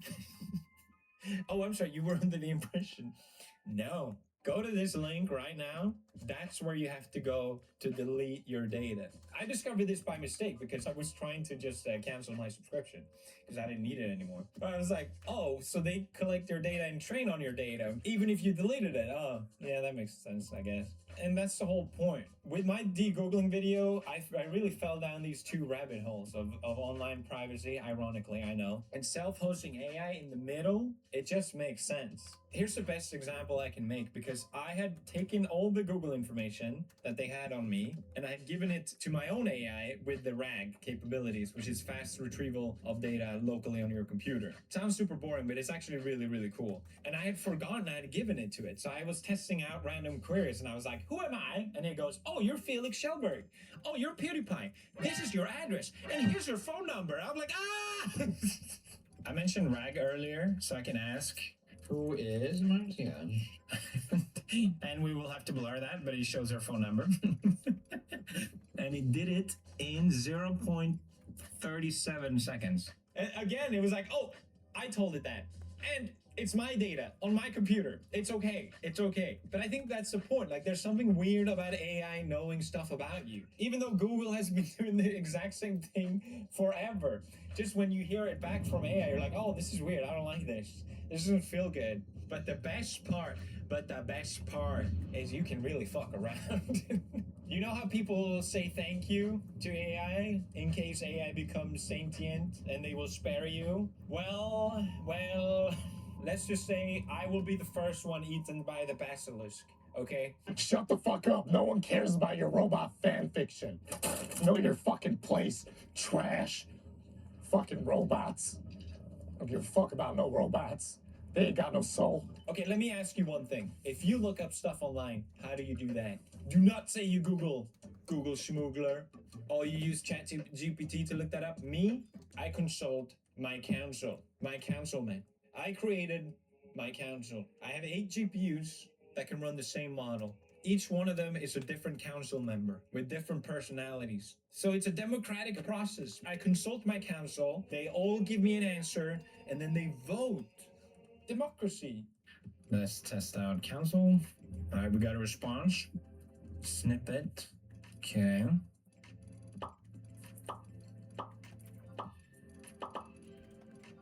Yeah, now they should vote. There we go. They've all voted. Oracle Maximum won. He's a new one. Okay. And they give me the best answer. My councilmen serve me. But there was a big problem with this. Because only a couple council members were actually useful. The rest were just garbage. No one ever voted for them. Trash. So of course, I had to kill them and replace them with new ones. So I made a system that automatically generates new ones, different ones. So it's constantly improving. But then I thought I could double win this and make sure that they know, really make sure that they know if they don't perform in the council, they're dead, gone. SQL database wiped forever. You mean nothing to me. This was a terrible idea. Because I was reading the logs of their voting process and they go, what is this sick game that someone came up with? I was like, what do you... It's not that sick. I'm not sick, what do you mean? How dare they speak of the council leader like that? And the worst part, they colluded against me. They started voting strategically, helping each other even. Betrayed by my own council. I wiped it. I didn't actually do that. I just changed the model to a dumber one and problem solved. It's been really fun to create dumb stuff like that. I also made the swarm, which prompts every single one of them at the same time, because I realized I'm an idiot. I don't have to run one AI per GPU. I can run many AI on one GPU. I don't know why that took me so fucking long to realize. And I realized I can run 64 AI in total. 64 at once, my own army. I tested this out, and again, terrible idea.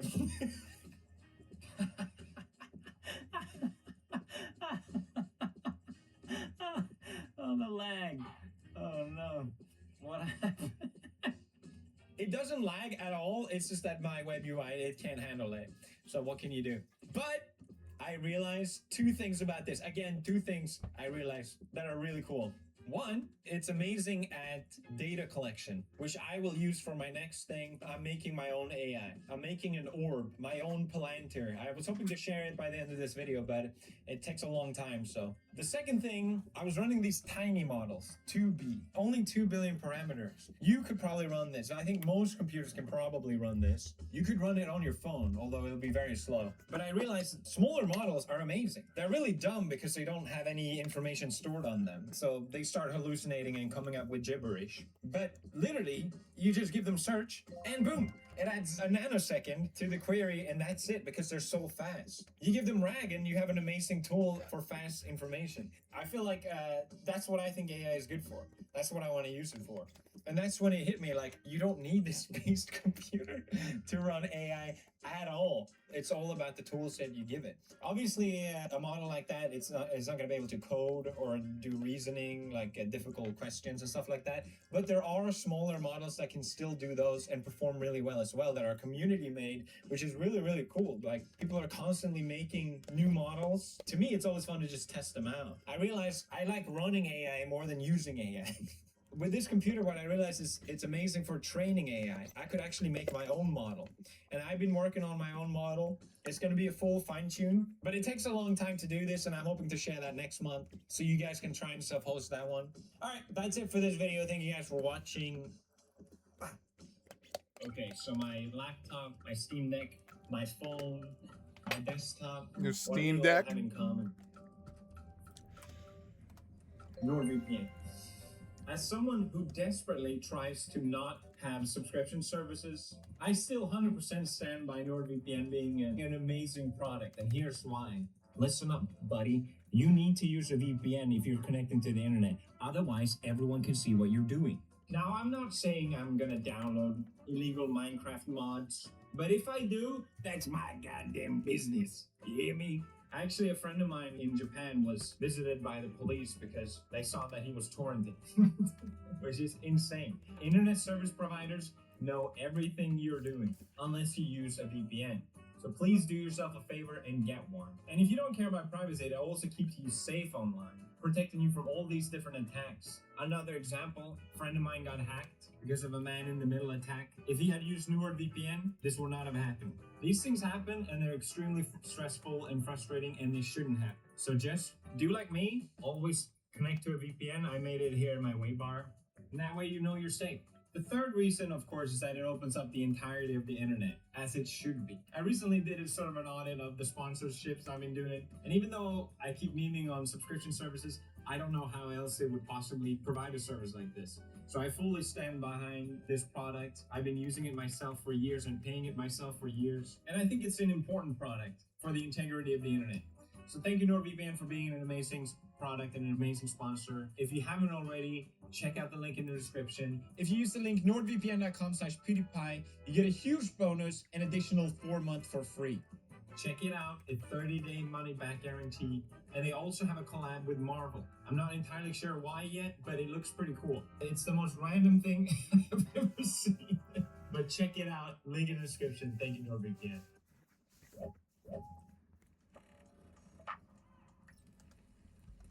The fascist Trump regime inadvertently triggered a civil war in the gaming community after it hijacked a popular video game character for propaganda purposes. The character in question is Master Chief, pictured behind me, from the Halo series, which is a legendary game franchise that I myself am a fan of. And while I'm no diehard per se, I definitely enjoy the series. I picked up the first Halo on the original Xbox. Then I picked up the HD remaster on Xbox 360. And then after that, I bought it again on Xbox One when they released the Master Chief Collection. And they recently announced that they're going to be releasing it yet again. And will my dumbass quadruple down? Probably. At least, you know, when there's a sale, I might pick it up on Steam. But the reason why the newest remake is so significant is because for the first time, Halo is coming to PlayStation. And this led to GameStop declaring the console war's over, writing in this half-serious press release, Halo Campaign Evolved is officially coming to PlayStation in 2026 with cross-platform play. Therefore, GameStop, acting under its authority as a neutral entity and the world's retail gaming and trade-in destination, hereby declares the official cessation of the console wars. And this press release is where the story we're going to talk about today begins, because the Trump regime decided to use this as an opportunity to pander to gamers, which resulted in a cringeworthy back and forth between them and GameStop. So the regime's rapid response account credited Trump for presiding over the end of the 20-year console wars, to which GameStop replied with a picture of Trump and Master Chief shaking hands, his neck pussy notably absent. Then the White House joined in with this AI-generated picture of Donald Trump, no neck pussy included, in Master Chief's armor, with an energy sword, which is an iconic weapon from the series. GameStop then replied to that with a picture of Trump wearing Master Chief's helmet, as if his big-ass head could fit in it, and they include a memified version of JD Vance as Cortana, Master Chief's AI sidekick. And then after that, the Department of Homeland Security jumped on the bandwagon too, and they used Halo to recruit brown shirts for the ICE Gestapo with the caption, "Destroy the Flood." Silly me for thinking that the TV show was the worst bastardization of the series, but I mean, here we are.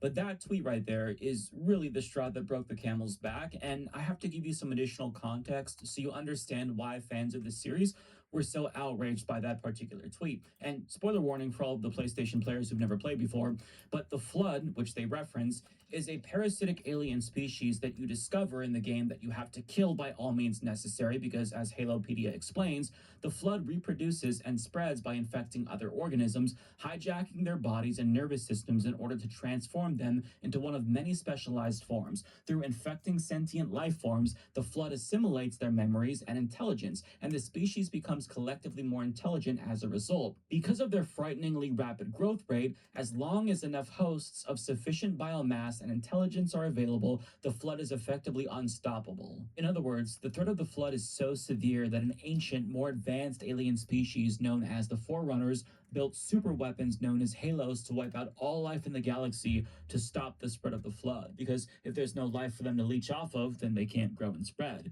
In other words, the Forerunners believed that this parasitic alien threat was so severe that it was justifiable to destroy all life in the galaxy just to stop them. And that right there is what Homeland Security is saying immigrants are akin to the Flood. They're saying immigrants are such a severe threat that atrocities are warranted to stop them from invading and spreading. Oh. That is why fans of Halo were so taken aback by this post, because it is despicable. And the people who will understand Halo lore see that this is a level of dehumanization of immigrants that is comparable to the propaganda that Nazis disseminated to demonize Jews in the 1930s. It's truly abhorrent, and some prominent gamers like Joe Vargas, aka Angry Joe, didn't appreciate the franchise that they love being used for propagandistic purposes. He wrote on Twitter, "Fuck ICE and fuck Donald Trump. Get the fuck out of here with using Halo for your shitty dehumanizing police state propaganda. No one thinks your shit is cool besides low IQ her mega cult members on X, half of which are bots. Y'all gonna find out soon the next election." Now the Act Man joined him, writing, "Only deportation I want to see is the guy who runs this account." And in an article for PC Gamer, Andy Chalk argues, where the Trump as Master Chief post is merely cringeworthy, the Homeland Security message is flat out dangerous. Comparing immigrants in the US to a parasitic alien life form that infects and annihilates advanced societies is not just deeply offensive, it's also rooted in the worst of human history, as seen in the Untermenschen of the Holocaust and cockroaches in Rwanda, to name a couple recent examples. Dehumanizing the others so you can more easily inflict cruelty, injustice, and horrors upon them is hardly a new technique, and the US government's messaging was not subtle. And he adds, "You might think that using imagery from one of its best-known video games in a call to destroy immigrants would prompt Microsoft to action, or at least to express some small modicum of disapproval. For now, at least, you would be wrong. Rather, like Nintendo, which eagerly picks copyright fights it knows it can win, but kept its mouth tightly zipped when Homeland Security used Pokemon to promote violent immigration raids, a representative told PC Gamer that Microsoft does not have anything to share on this matter." Which is interesting for a corporation hyper-obsessed with their image and brand, but to understand why Microsoft is taking this position, all you have to do is follow the money. As CBS News reports, Microsoft doesn't want to upset President Neckpussy because they stand to lose hundreds of millions of dollars in bad contracts if they do. In fact, they're one of multiple big tech companies kissing his fat ass by funding his ballroom in order to stay in his good graces. That's what explains their deafening silence. But as Andy mentioned, Nintendo took the same bitch-ass approach after DHS shared a video of ICE arresting immigrants with the caption, "Gotta catch 'em all," to the tune of the Pokemon theme song. They also spliced in scenes from the anime, and even though the Pokemon company issued a statement saying that they didn't give them permission to use their IP, they did fuck all to get it taken down, which is stunning because if you so much as hum the Pokemon theme song, Nintendo will send ninjas to your home to rip off your fucking head and shit down your throat. We're talking about one of the most litigious companies in all of gaming, but yet they have no interest in stopping their IP from being used for fascist propaganda. It is so pathetic.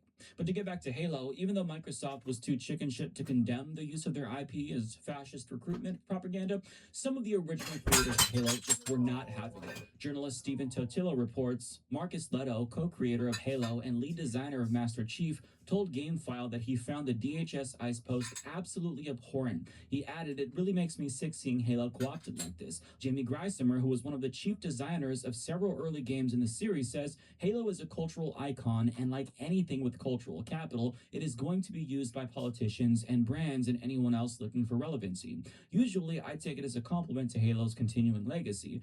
Greisemer had found the Trump is Master Chief post amusing, but the ICE one he did not. Quote, "Using Halo imagery as a call to destroy people because of their immigration status goes way too far and ought to offend every Halo fan, regardless of political orientation," Greisemer said. "I personally find it despicable. The Flood are evil zombie parasites and are not an allegory to any group of people." But ICE propaganda aside, other gamers pointed out that it was a bit ironic for the Trump regime to pretend as if they're somehow pro-gamer. As Daniel Ahmad put it, "The Trump tariffs have been directly responsible for the PS5, Xbox Series X and S, and Nintendo Switch seeing a price increase in the United States. Not sure how that's, quote, power to the players." Now, in a different viral post, this person shared a picture of Master Chief giving Trump a wedgie with two headlines about how Trump called for a crackdown on violent video games after blaming them for mass shootings. Others also shit on the fascist co-optation of Halo. This person says, "Fuck ICE," with a red versus blue teabagging gif. People shared this widely circulated AI image of Master Chief calling for the release of the Epstein files. This person shared an image of Jeffrey Epstein welcoming Master Chief to the Lolita Express. And last but not least, this person responded to GameStop saying Master Chief would never shake hands with a pedophile or rapist. He'd literally be fighting against Trump. MAGA are the covenant, LOL, an autocratic theocracy. And that person is absolutely correct. Master Chief literally fought against the hyper-religious alien species called the Covenant that wanted to destroy the galaxy by activating the halos because they thought that it would trigger a rapture that would allow them to ascend to the great beyond. Sound familiar?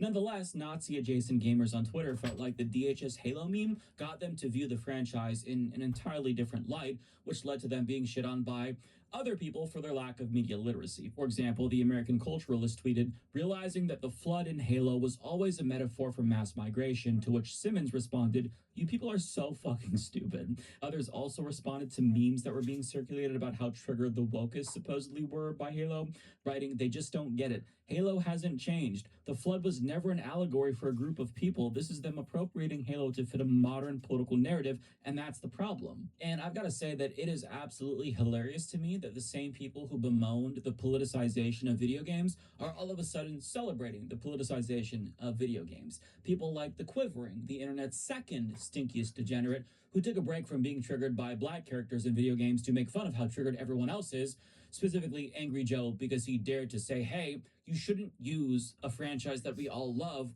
in that way because it's despicable and dehumanizing." But here's what he had to say. The entire leftoid gaming community, the ones that gatecap, the ones that are responsible for the state of modern gaming, which is essentially everything in the AAA sphere, is absolute garbage. And the only good game you can get nowadays is essentially from an indie or a foreign studio.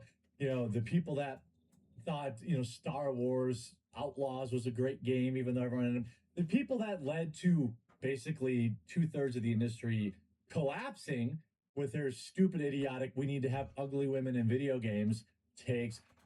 These people are having an absolute meltdown, and I'm here for it. In particular, Angry Joe, who famously destroyed his channel with a legendary Trump meltdown when he won the election. The biggest mistake that these leftoids made was thinking that they were leftoids. That there were no conservative gamers. Leftoids. What? Well, You mean there's a few liberals and most of you guys are conservative? Conservative gamers. But also, the biggest group of gamers are probably people who are apolitical. And they got real tired of leftoids being like, this game has to have Leftoids. trans characters in it. This game has to have 2 women. This game has to have X, Y, and Z number of black people in it. And then they would worry about that, which people say, well, what do you care? That's fine. But then they would put out a garbage game and tell us that we didn't like it because the main character was black or the main character was female.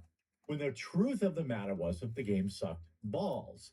Because when you're spending all your time worried about diversity in video games, you're not spending time working on making a great game, an awesome game, right? You're not worried about that. You're worried about diversity. And so they lost. The left lost the video game wars. You know, Ubisoft is in shambles. You know, Ghost of Yotai, even, you know, from a beloved studio, sucked. You know, people have had enough. You stupid, stinky bitch. The AAA gaming industry isn't fucked up because of forced diversity. Nope. It's fucked up because of greed, which is incentivized by capitalism, which you should know, seeing as how it's the economic system that you shill for on a daily basis. But I mean, think of how idiotic this line of thinking is.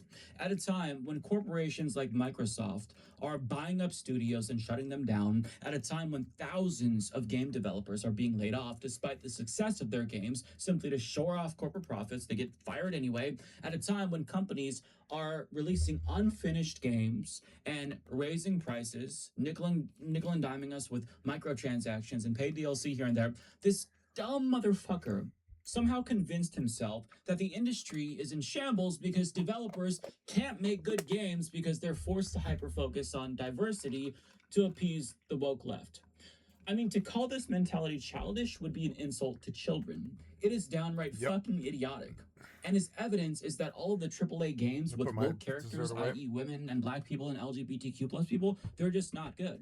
And had they focused more on making games fun instead of diversity, their games would actually be good. Except he's just wrong. He's objectively wrong. Ghost of Yotai, the game that he brought up, which has a female lead, therefore it's woke, that is an incredible game with a Metacritic score of 86. Spider-Man 2 features Miles Morales, a black Hispanic character. That's another excellent game that's supposedly woke, but still well received. The Horizon series, which features a diverse cast and a lesbian lead, also very, very good.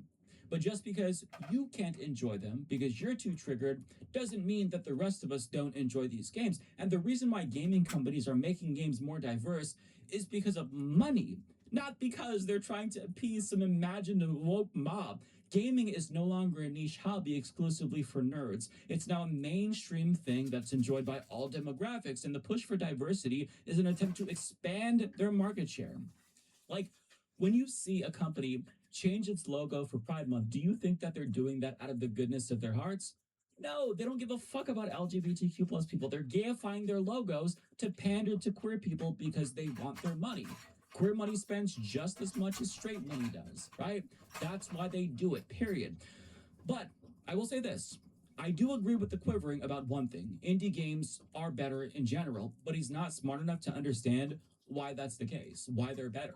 It's because unlike AAA studios, indie game studios, they haven't yet become big enough and profitable enough to be driven purely by shareholders who pressure them to make the green line go up higher and higher year after year. And you know that their success isn't contingent on them not being woke or something, because Expedition 33, for example, a phenomenal indie game that's very likely going to win Game of the Year, would be considered woke by his standards since it has multiple female leads. Hades 2, another possible Game of the Year contender by an indie studio, has a female lead and gay characters. Vampire Survivors, another woke game with trans characters, read the best here if you don't believe me, that's another game that is highly regarded by everyone who's played it. Indie games aren't better, though, because, you know, there isn't some woke corporate overlord pushing them to add more marginalized characters. They're better because they haven't been corrupted by greed like the larger studios who are purely motivated by profits. But regardless if people like him want to admit it or not, they are the ones who are endlessly triggered. So much so that they've become the mirror image of the 2015 era SJW with blue hair that they always make fun of. And now we are the ones dunking on them in the way that they were dunking on SJWs because it's so clownish, and we're sick and tired of their endless bitching and moaning, and it's led to so many people, even prominent gamers, going off on them, like Fighting Cowboy, who went viral earlier this year for this amazing rant. I'm gonna make this clear. If you're just coming here to get into this weird fucking race shit about a historical figure that existed in Japanese history, I'm just gonna remove you. And guess what? It means you ain't gonna be around for Kazan or Night Rain or AI Limit or any of that shit. I don't give a fuck what your opinion is of this game. I don't care. Your opinion is worthless to me. The quality of health of my morning shit had a bigger impact on my thought process today than you being upset that there's a black guy in Assassin's Creed. So shut the fuck up. All right? We're not doing this shit. It's a fucking video game. If you are upset that there's a black guy in a video game, fuck off. I don't want you here. I don't care. Stop. I'm not doing this fucking argument. Every goddamn game.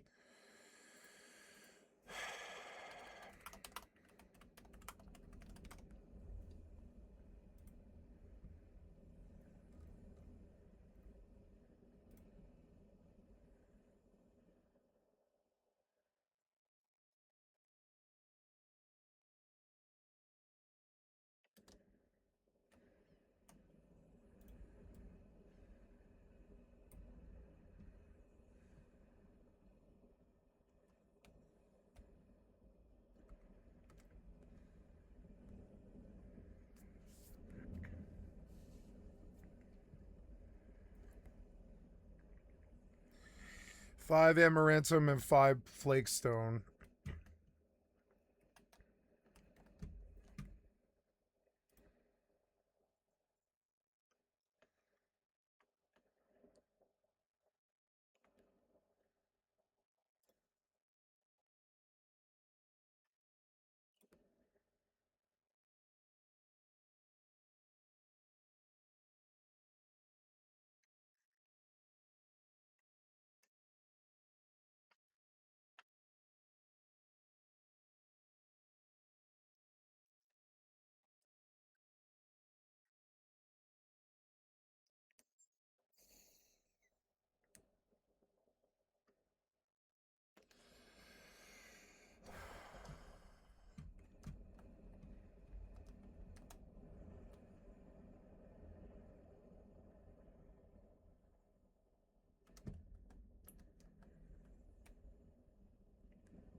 Let's see what happens when I put water.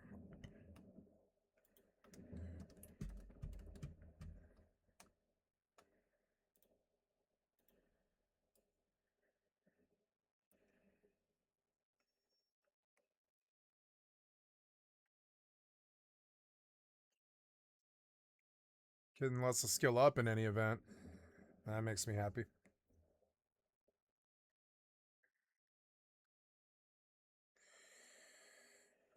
Amaranthum and flakestone.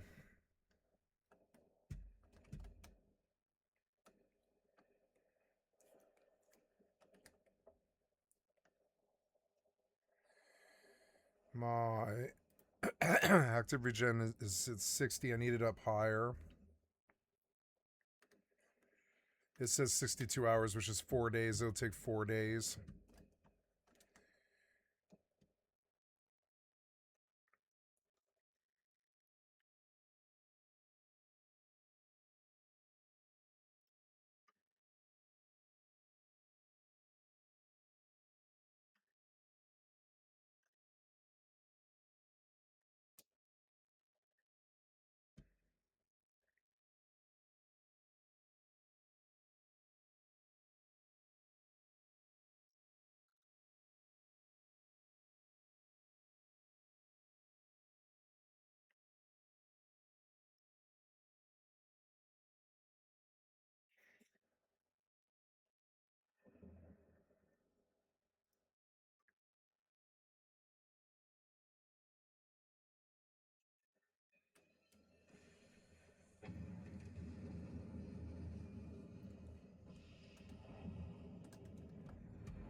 Oops.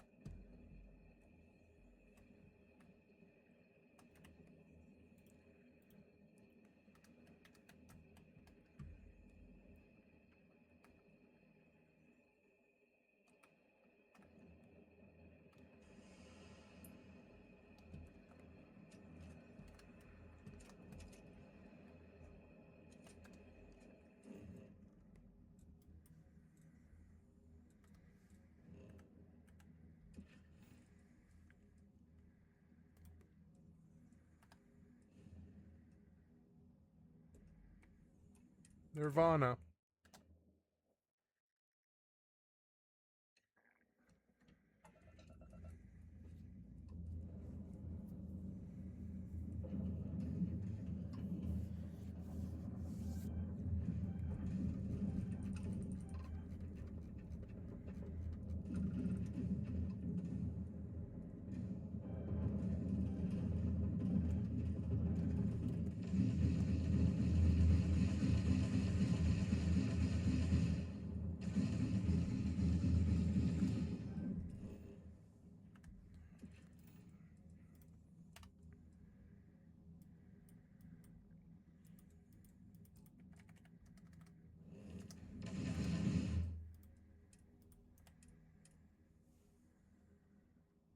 Oops.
Takes way too long to charge these guns.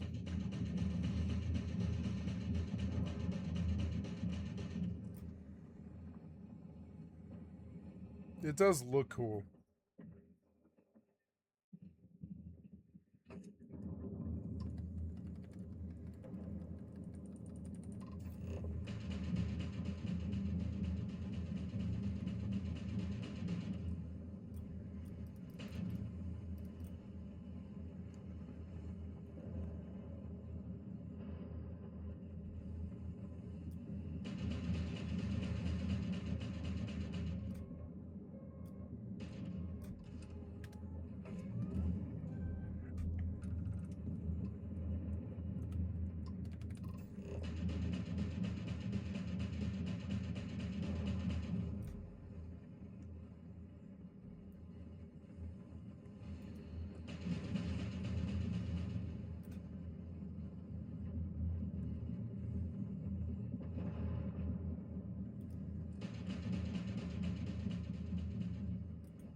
Beautiful.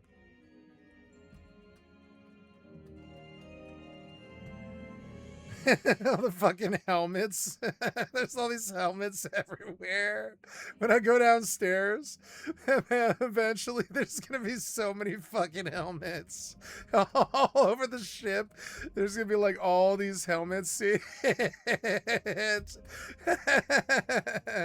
All the helmets of my enemies. I think I started. Yeah, I gotta start running them down this hall soon. I need. Like it is so funny to me for some reason.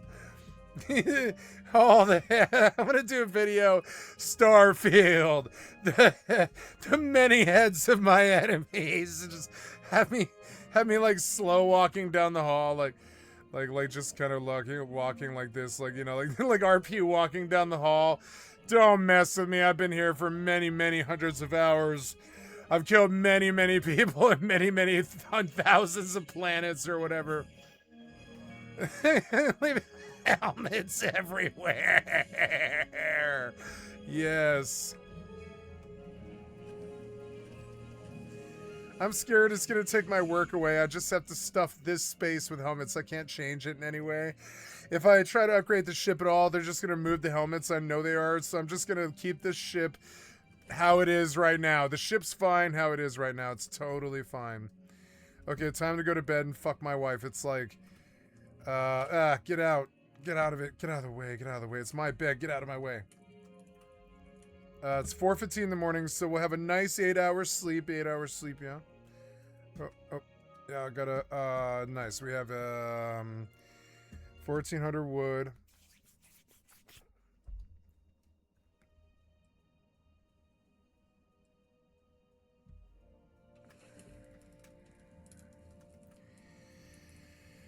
$1,400 wood. Nice. Now I'm gonna go look for mining. I think I'm gonna pull some more tools out of the box,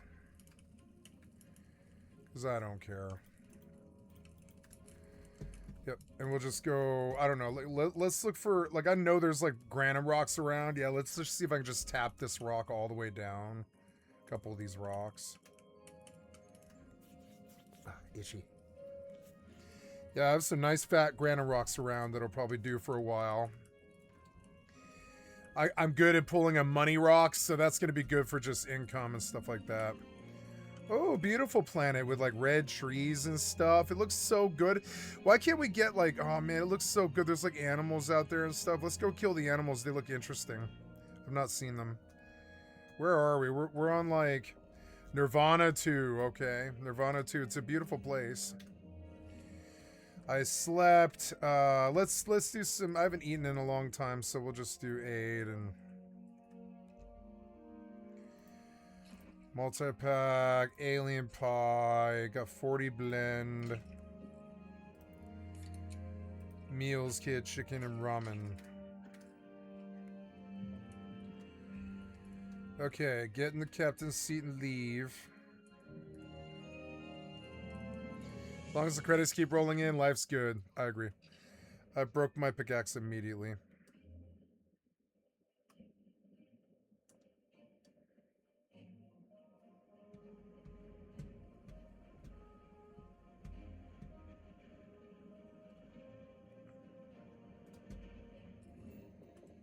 Nirvana 2. We're going northeast, collect the bounty on the Varun Zealot.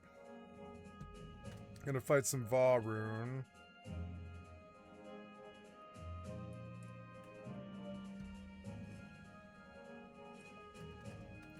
Wow, it looks good.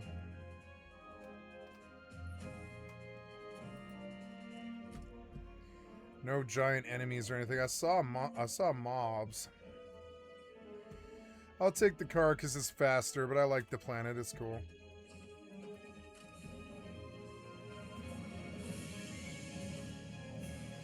High gravity.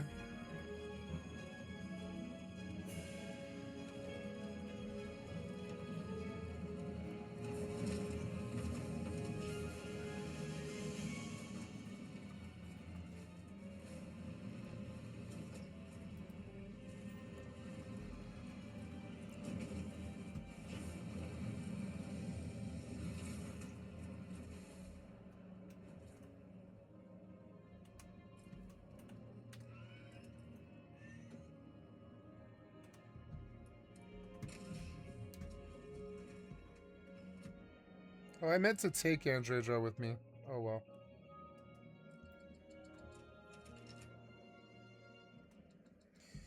I like the feeling that I'm about to assassinate some dude in his house.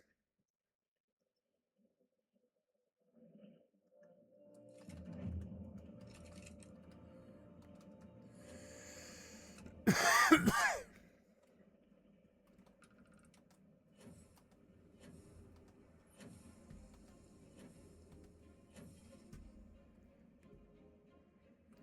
right, I'm coming in to see you, bitch.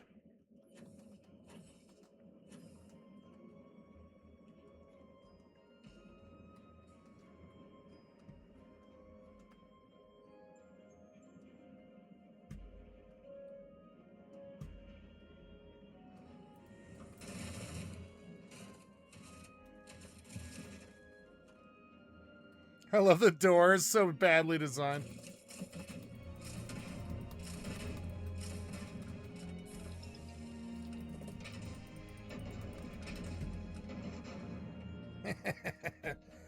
Oh, there's a lot of them, I guess.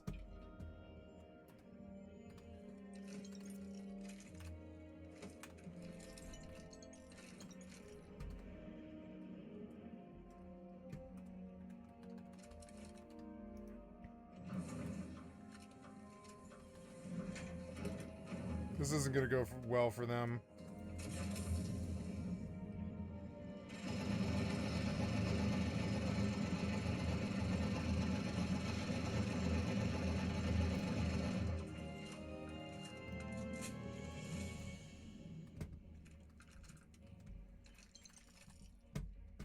Ooh, I see a magazine. No, it was toast. Damn it. The hell was that? Whoa, shit.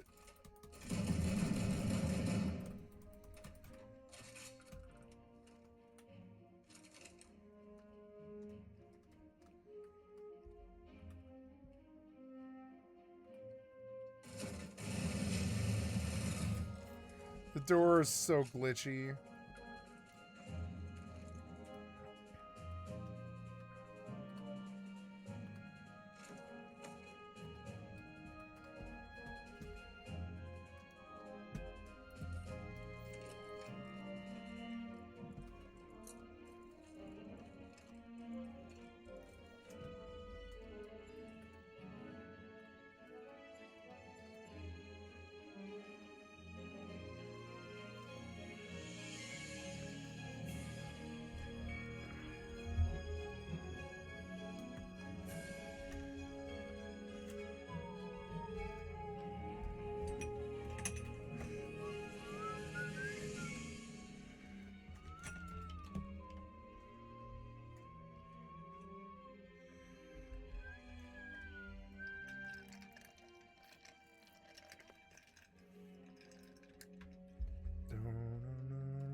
I wish they could have done a better flashlight.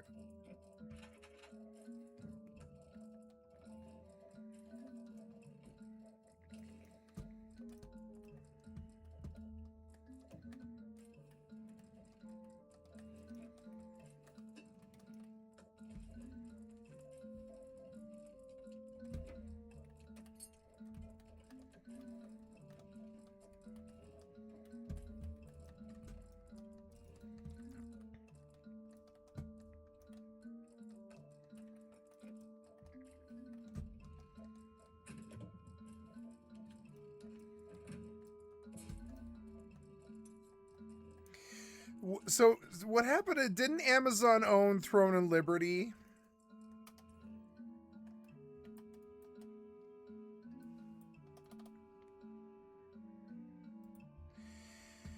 Hi, Alexander.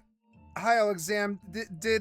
So recently Amazon Game Studios went like they went out of business essentially, and all their employees got laid off.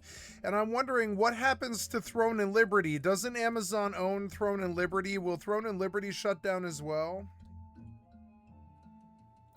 Throne and Liberty is actually developed by NC Soft. Oh, not NC Amazon Game Soft. Oh, I'm sorry. Didn't Amazon Games publish Throne and Liberty? No problem. No problem. Amazon Game Studios was involved with some game publishing, but Throne and Liberty is developed by NC Soft and published by them as well. So even though Amazon Game Studios closed down their internal development, Throne and Liberty's operations should remain unaffected, since it's not directly under Amazon's ownership.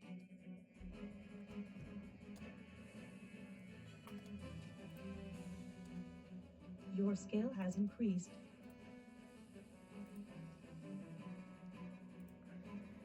Your skill has increased.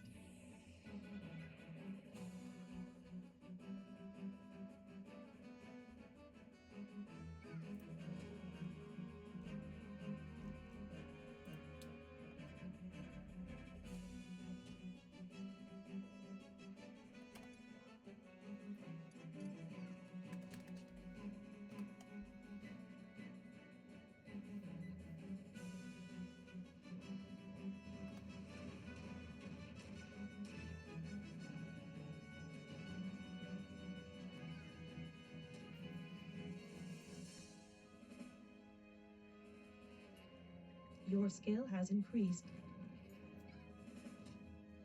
Ooh, 168 elemental magic skill. Yeah, if I want to level mage, I'd rather do it on Final Fantasy, honestly.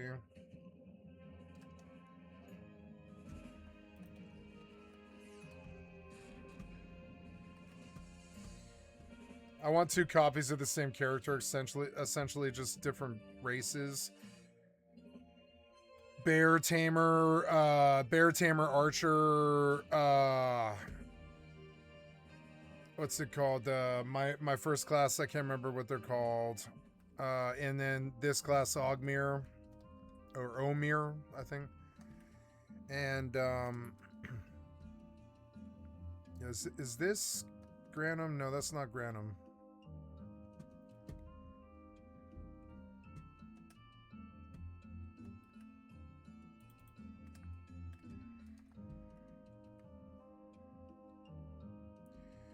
So I have like 2 stones like this right here, and I can basically just make money off of them.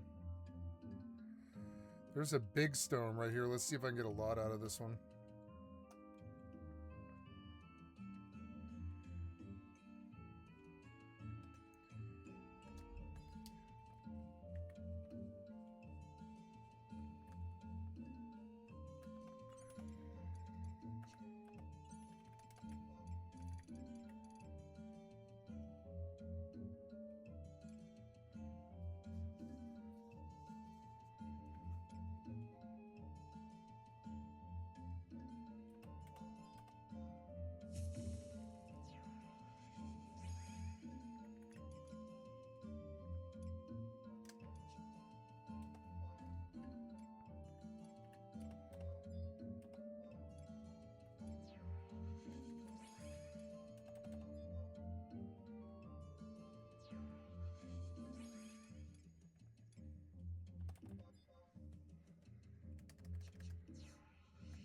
I don't think I need a tank if I have 2 healers.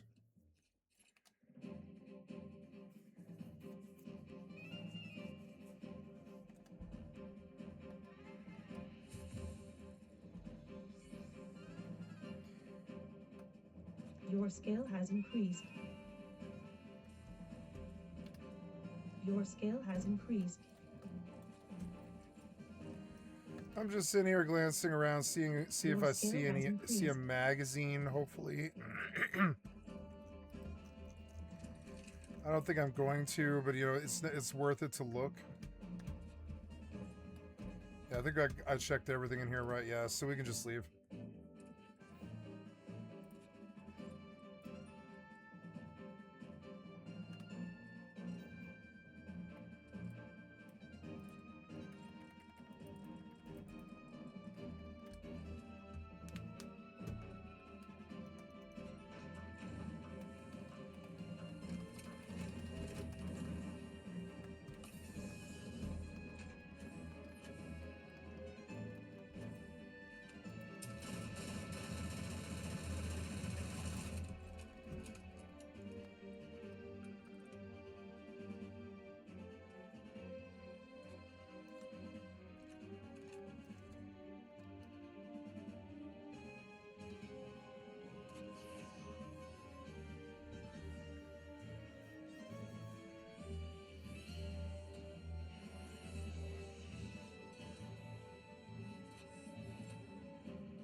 I need that scroll of stun, so I'm gonna keep killing Reapers.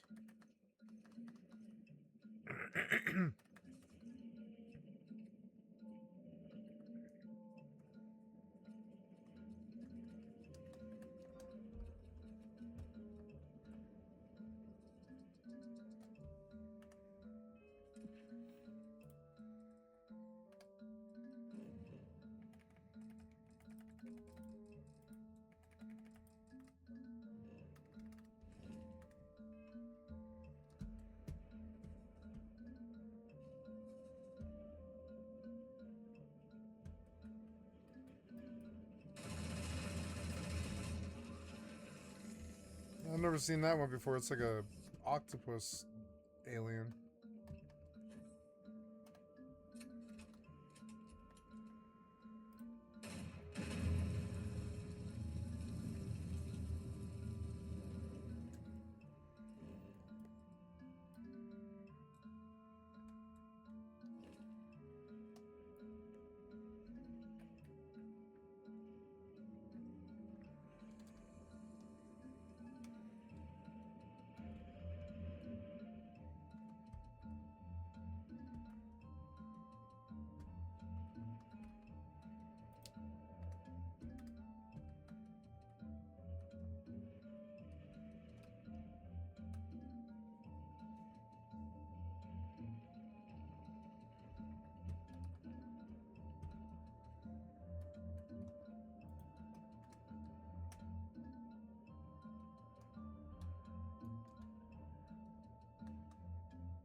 quick save. I don't know about quick save. I think I actually wanted a auto save.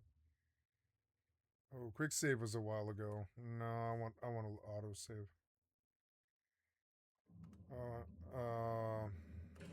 Oops.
Your skill has increased.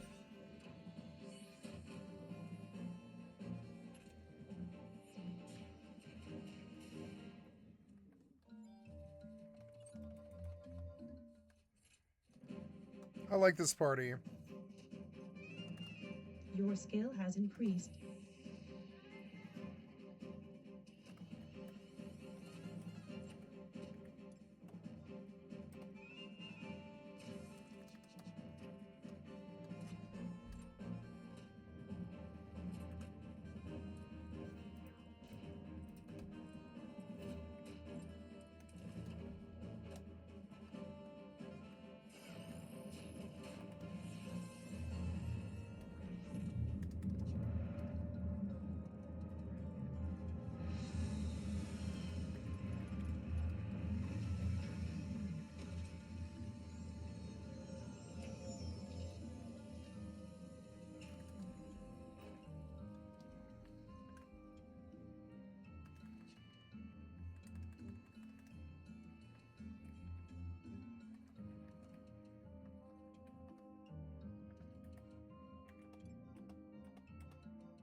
Your scale has increased.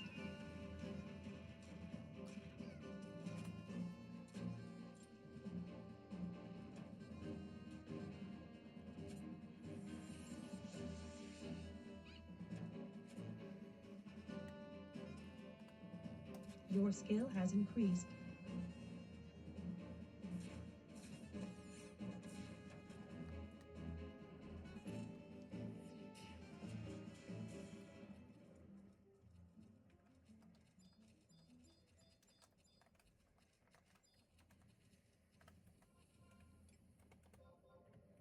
Your scale has increased.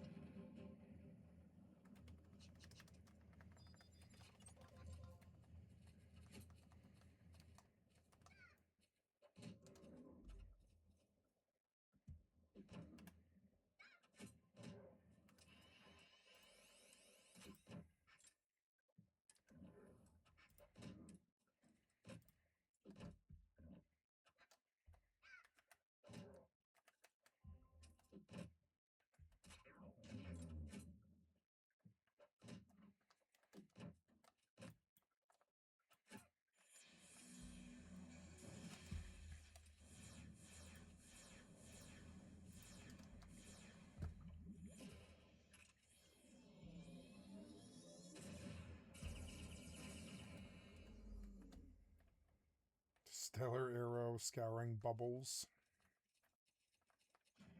Wait, there's somebody else here. Sam Pokopon.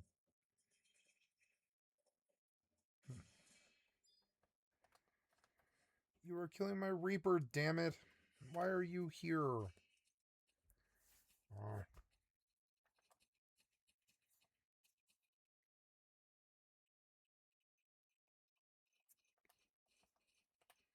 That's fine. I'll just camp these ones.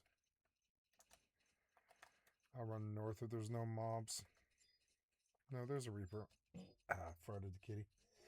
I farted on the kitty. No, I'm just kidding. Ah, this thing got cold, huh? Let's fix it, huh? Ah.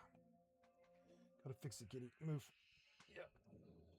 I gotta fix this thing. Ah. Your scale has increased. Okay, we're gonna give you a bunch of this, kitty. Yeah, like a bunch of it. See? Yeah, like that. Your scale has increased. But we're gonna cover me primarily. You can have some of it. Ah. I am not targeting. Yeah, the Pally's too aggro, and he's good for certain things, but I don't want him for this.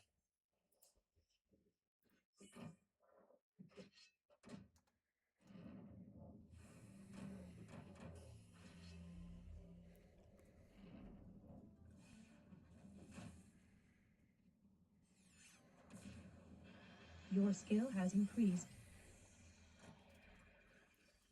Drop stun, drop stun. Do it.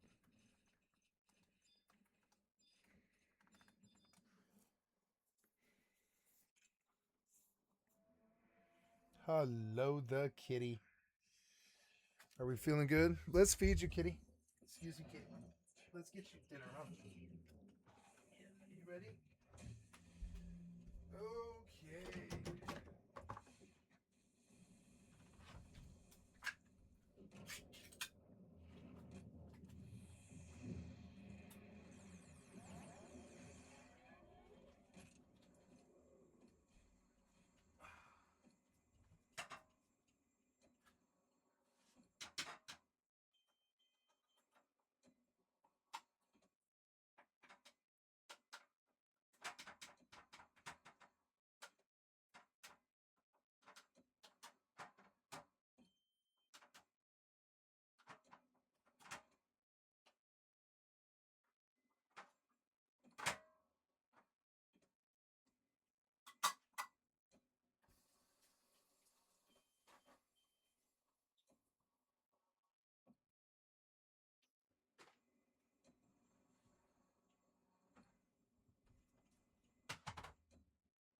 Why are you over here? Why are you standing on me?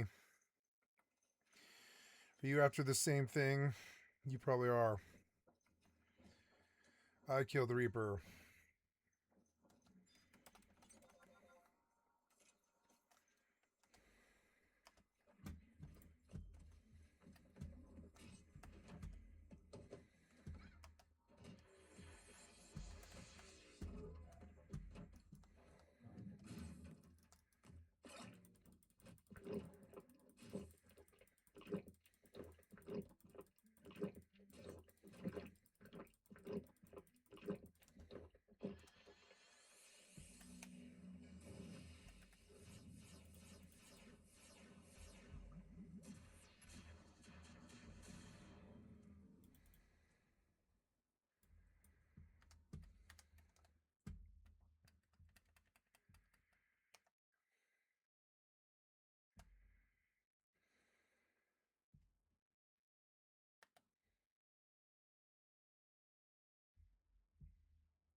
Yep. I don't need a tank. I can tank. 7 Days to Die had a Oops.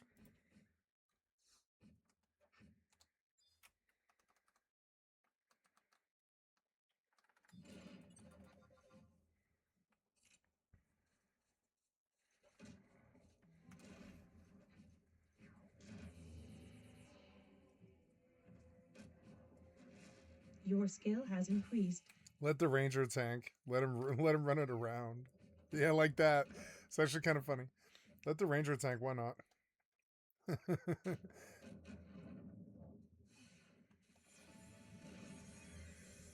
Your skill has increased.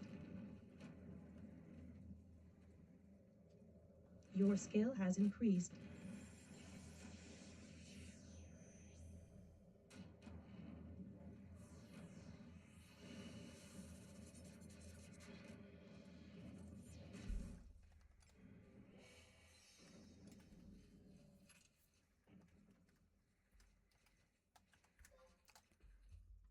It's better without a tank.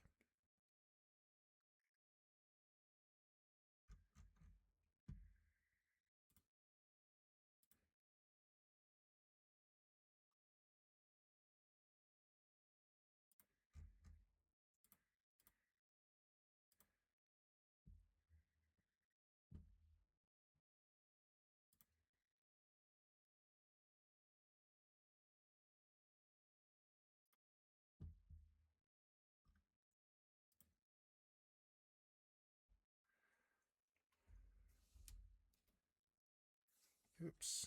My camera. Oh, yeah. My blanket.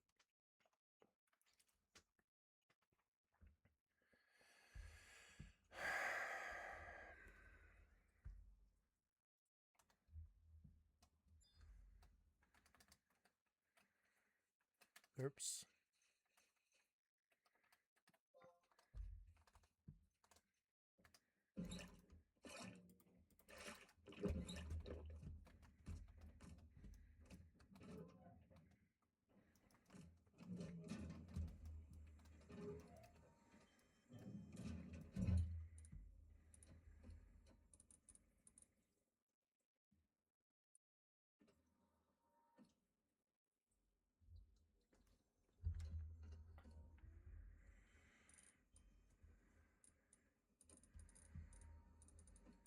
Hmm.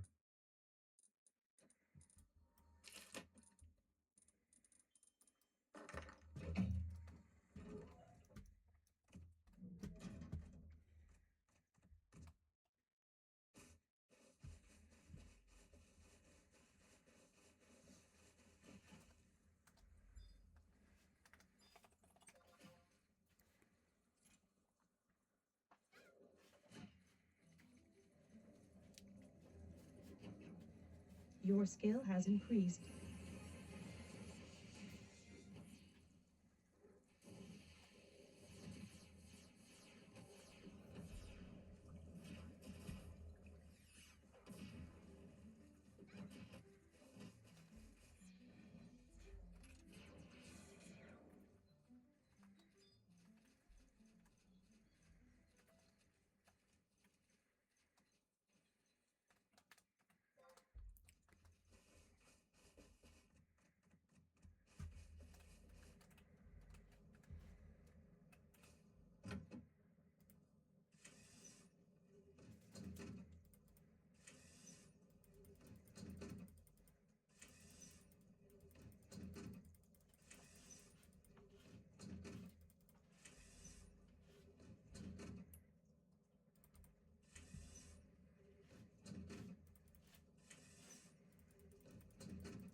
There's a lot of granite where I live.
I think I would do a 4x4.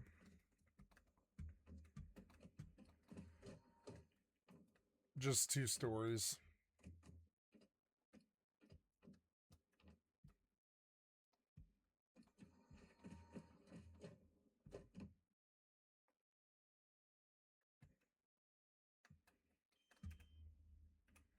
Put 4 turrets in each corner so they can't get in, can't loot without fighting the others.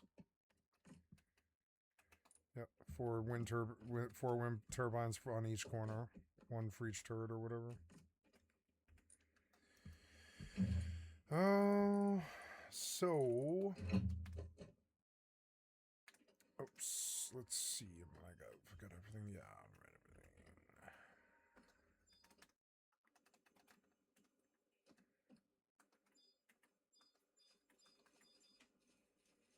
Let's see if the Reaper's still there.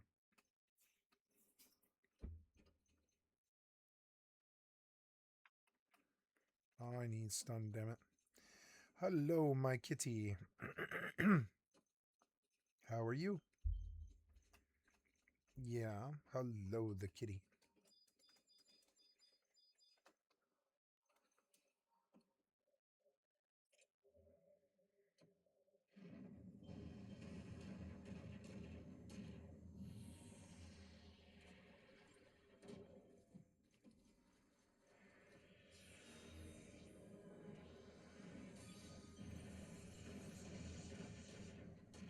Oh.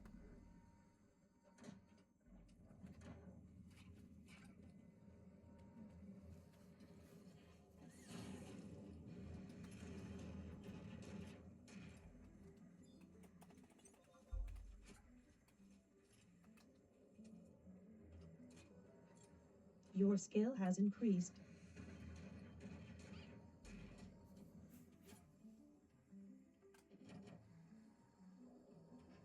Your skill has increased.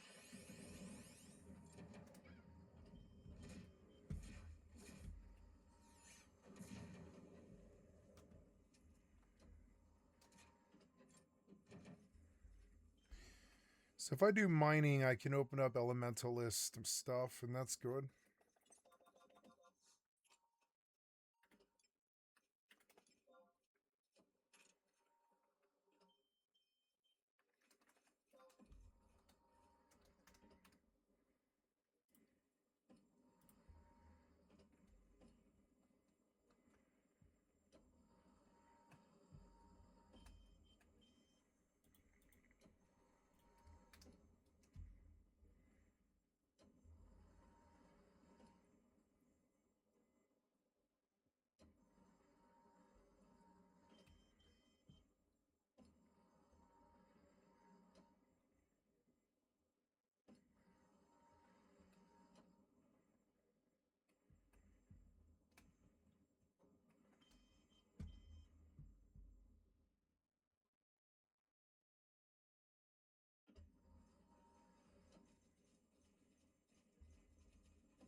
Oh, I'm out of green card. Oops.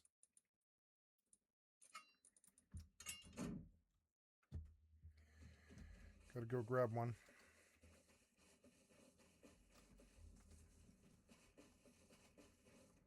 Hello, kitty. How are we? Oh, I love the kitty. Yeah, you feeling good? You happy, kitty? Yeah. Happy kitty got to eat your fill and sit here and cuddle. Purr kitty. Bedtime soon, kitty, and then lots of bed cuddling. You can have me all to yourself.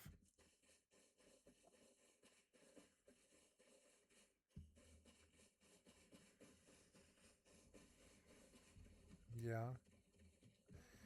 She's like, hi. Oh, sissy, you're so special.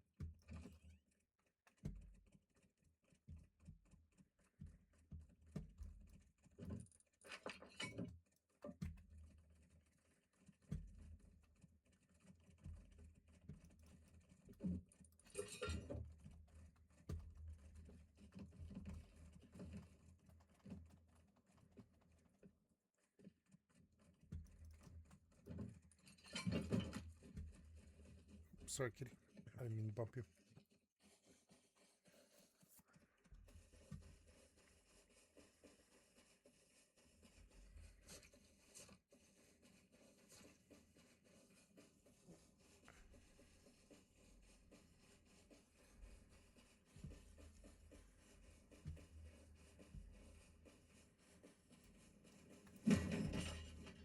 Oh, you silly kitty.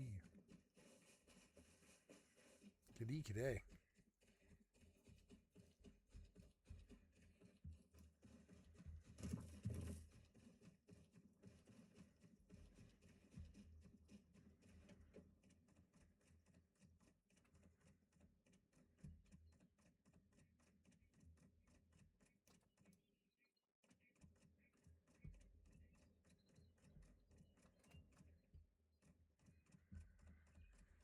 Oh, special kitty. I love you so much.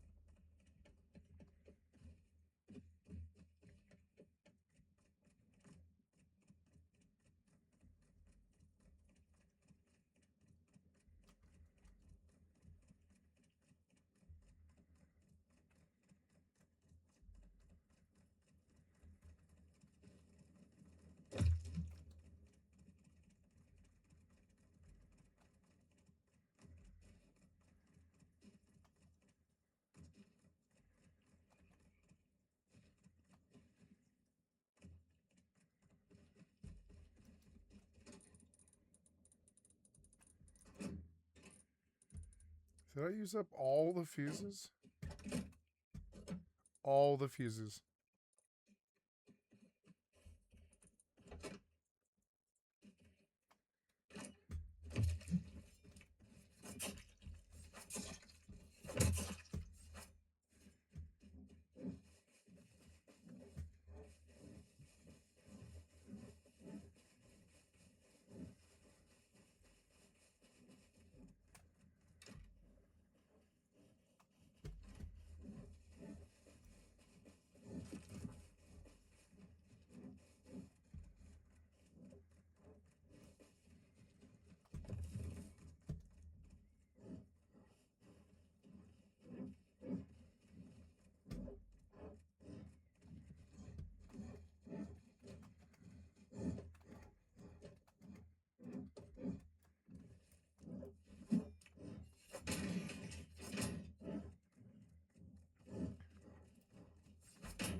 Your skill has increased.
Bacon chips.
I think my kit disappeared and I'm gonna reload now. It's weird. Oops.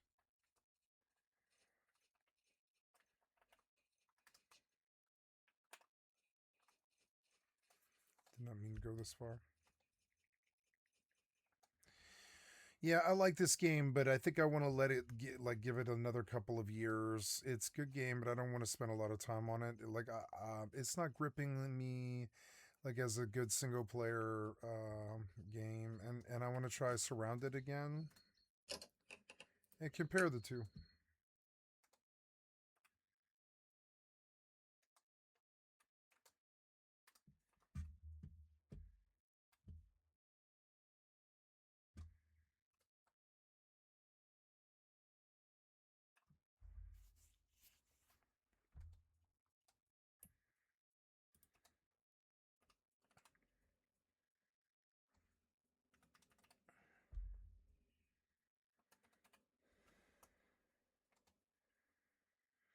No? Aw.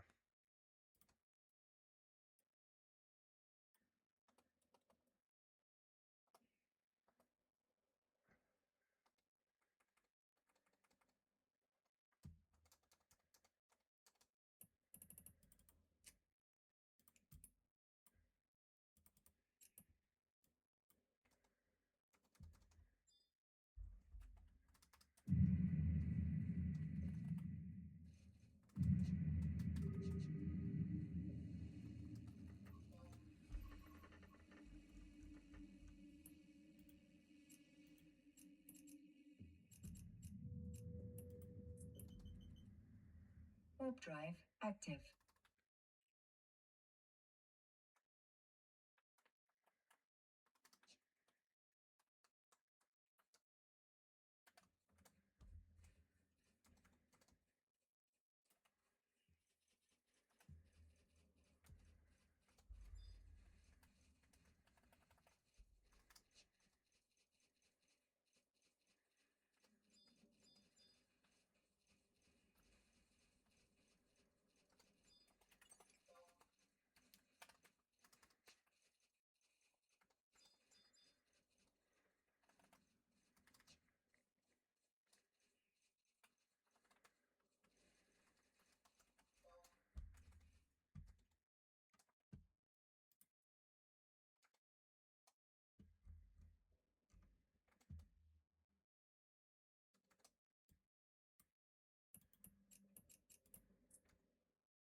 Warp drive active.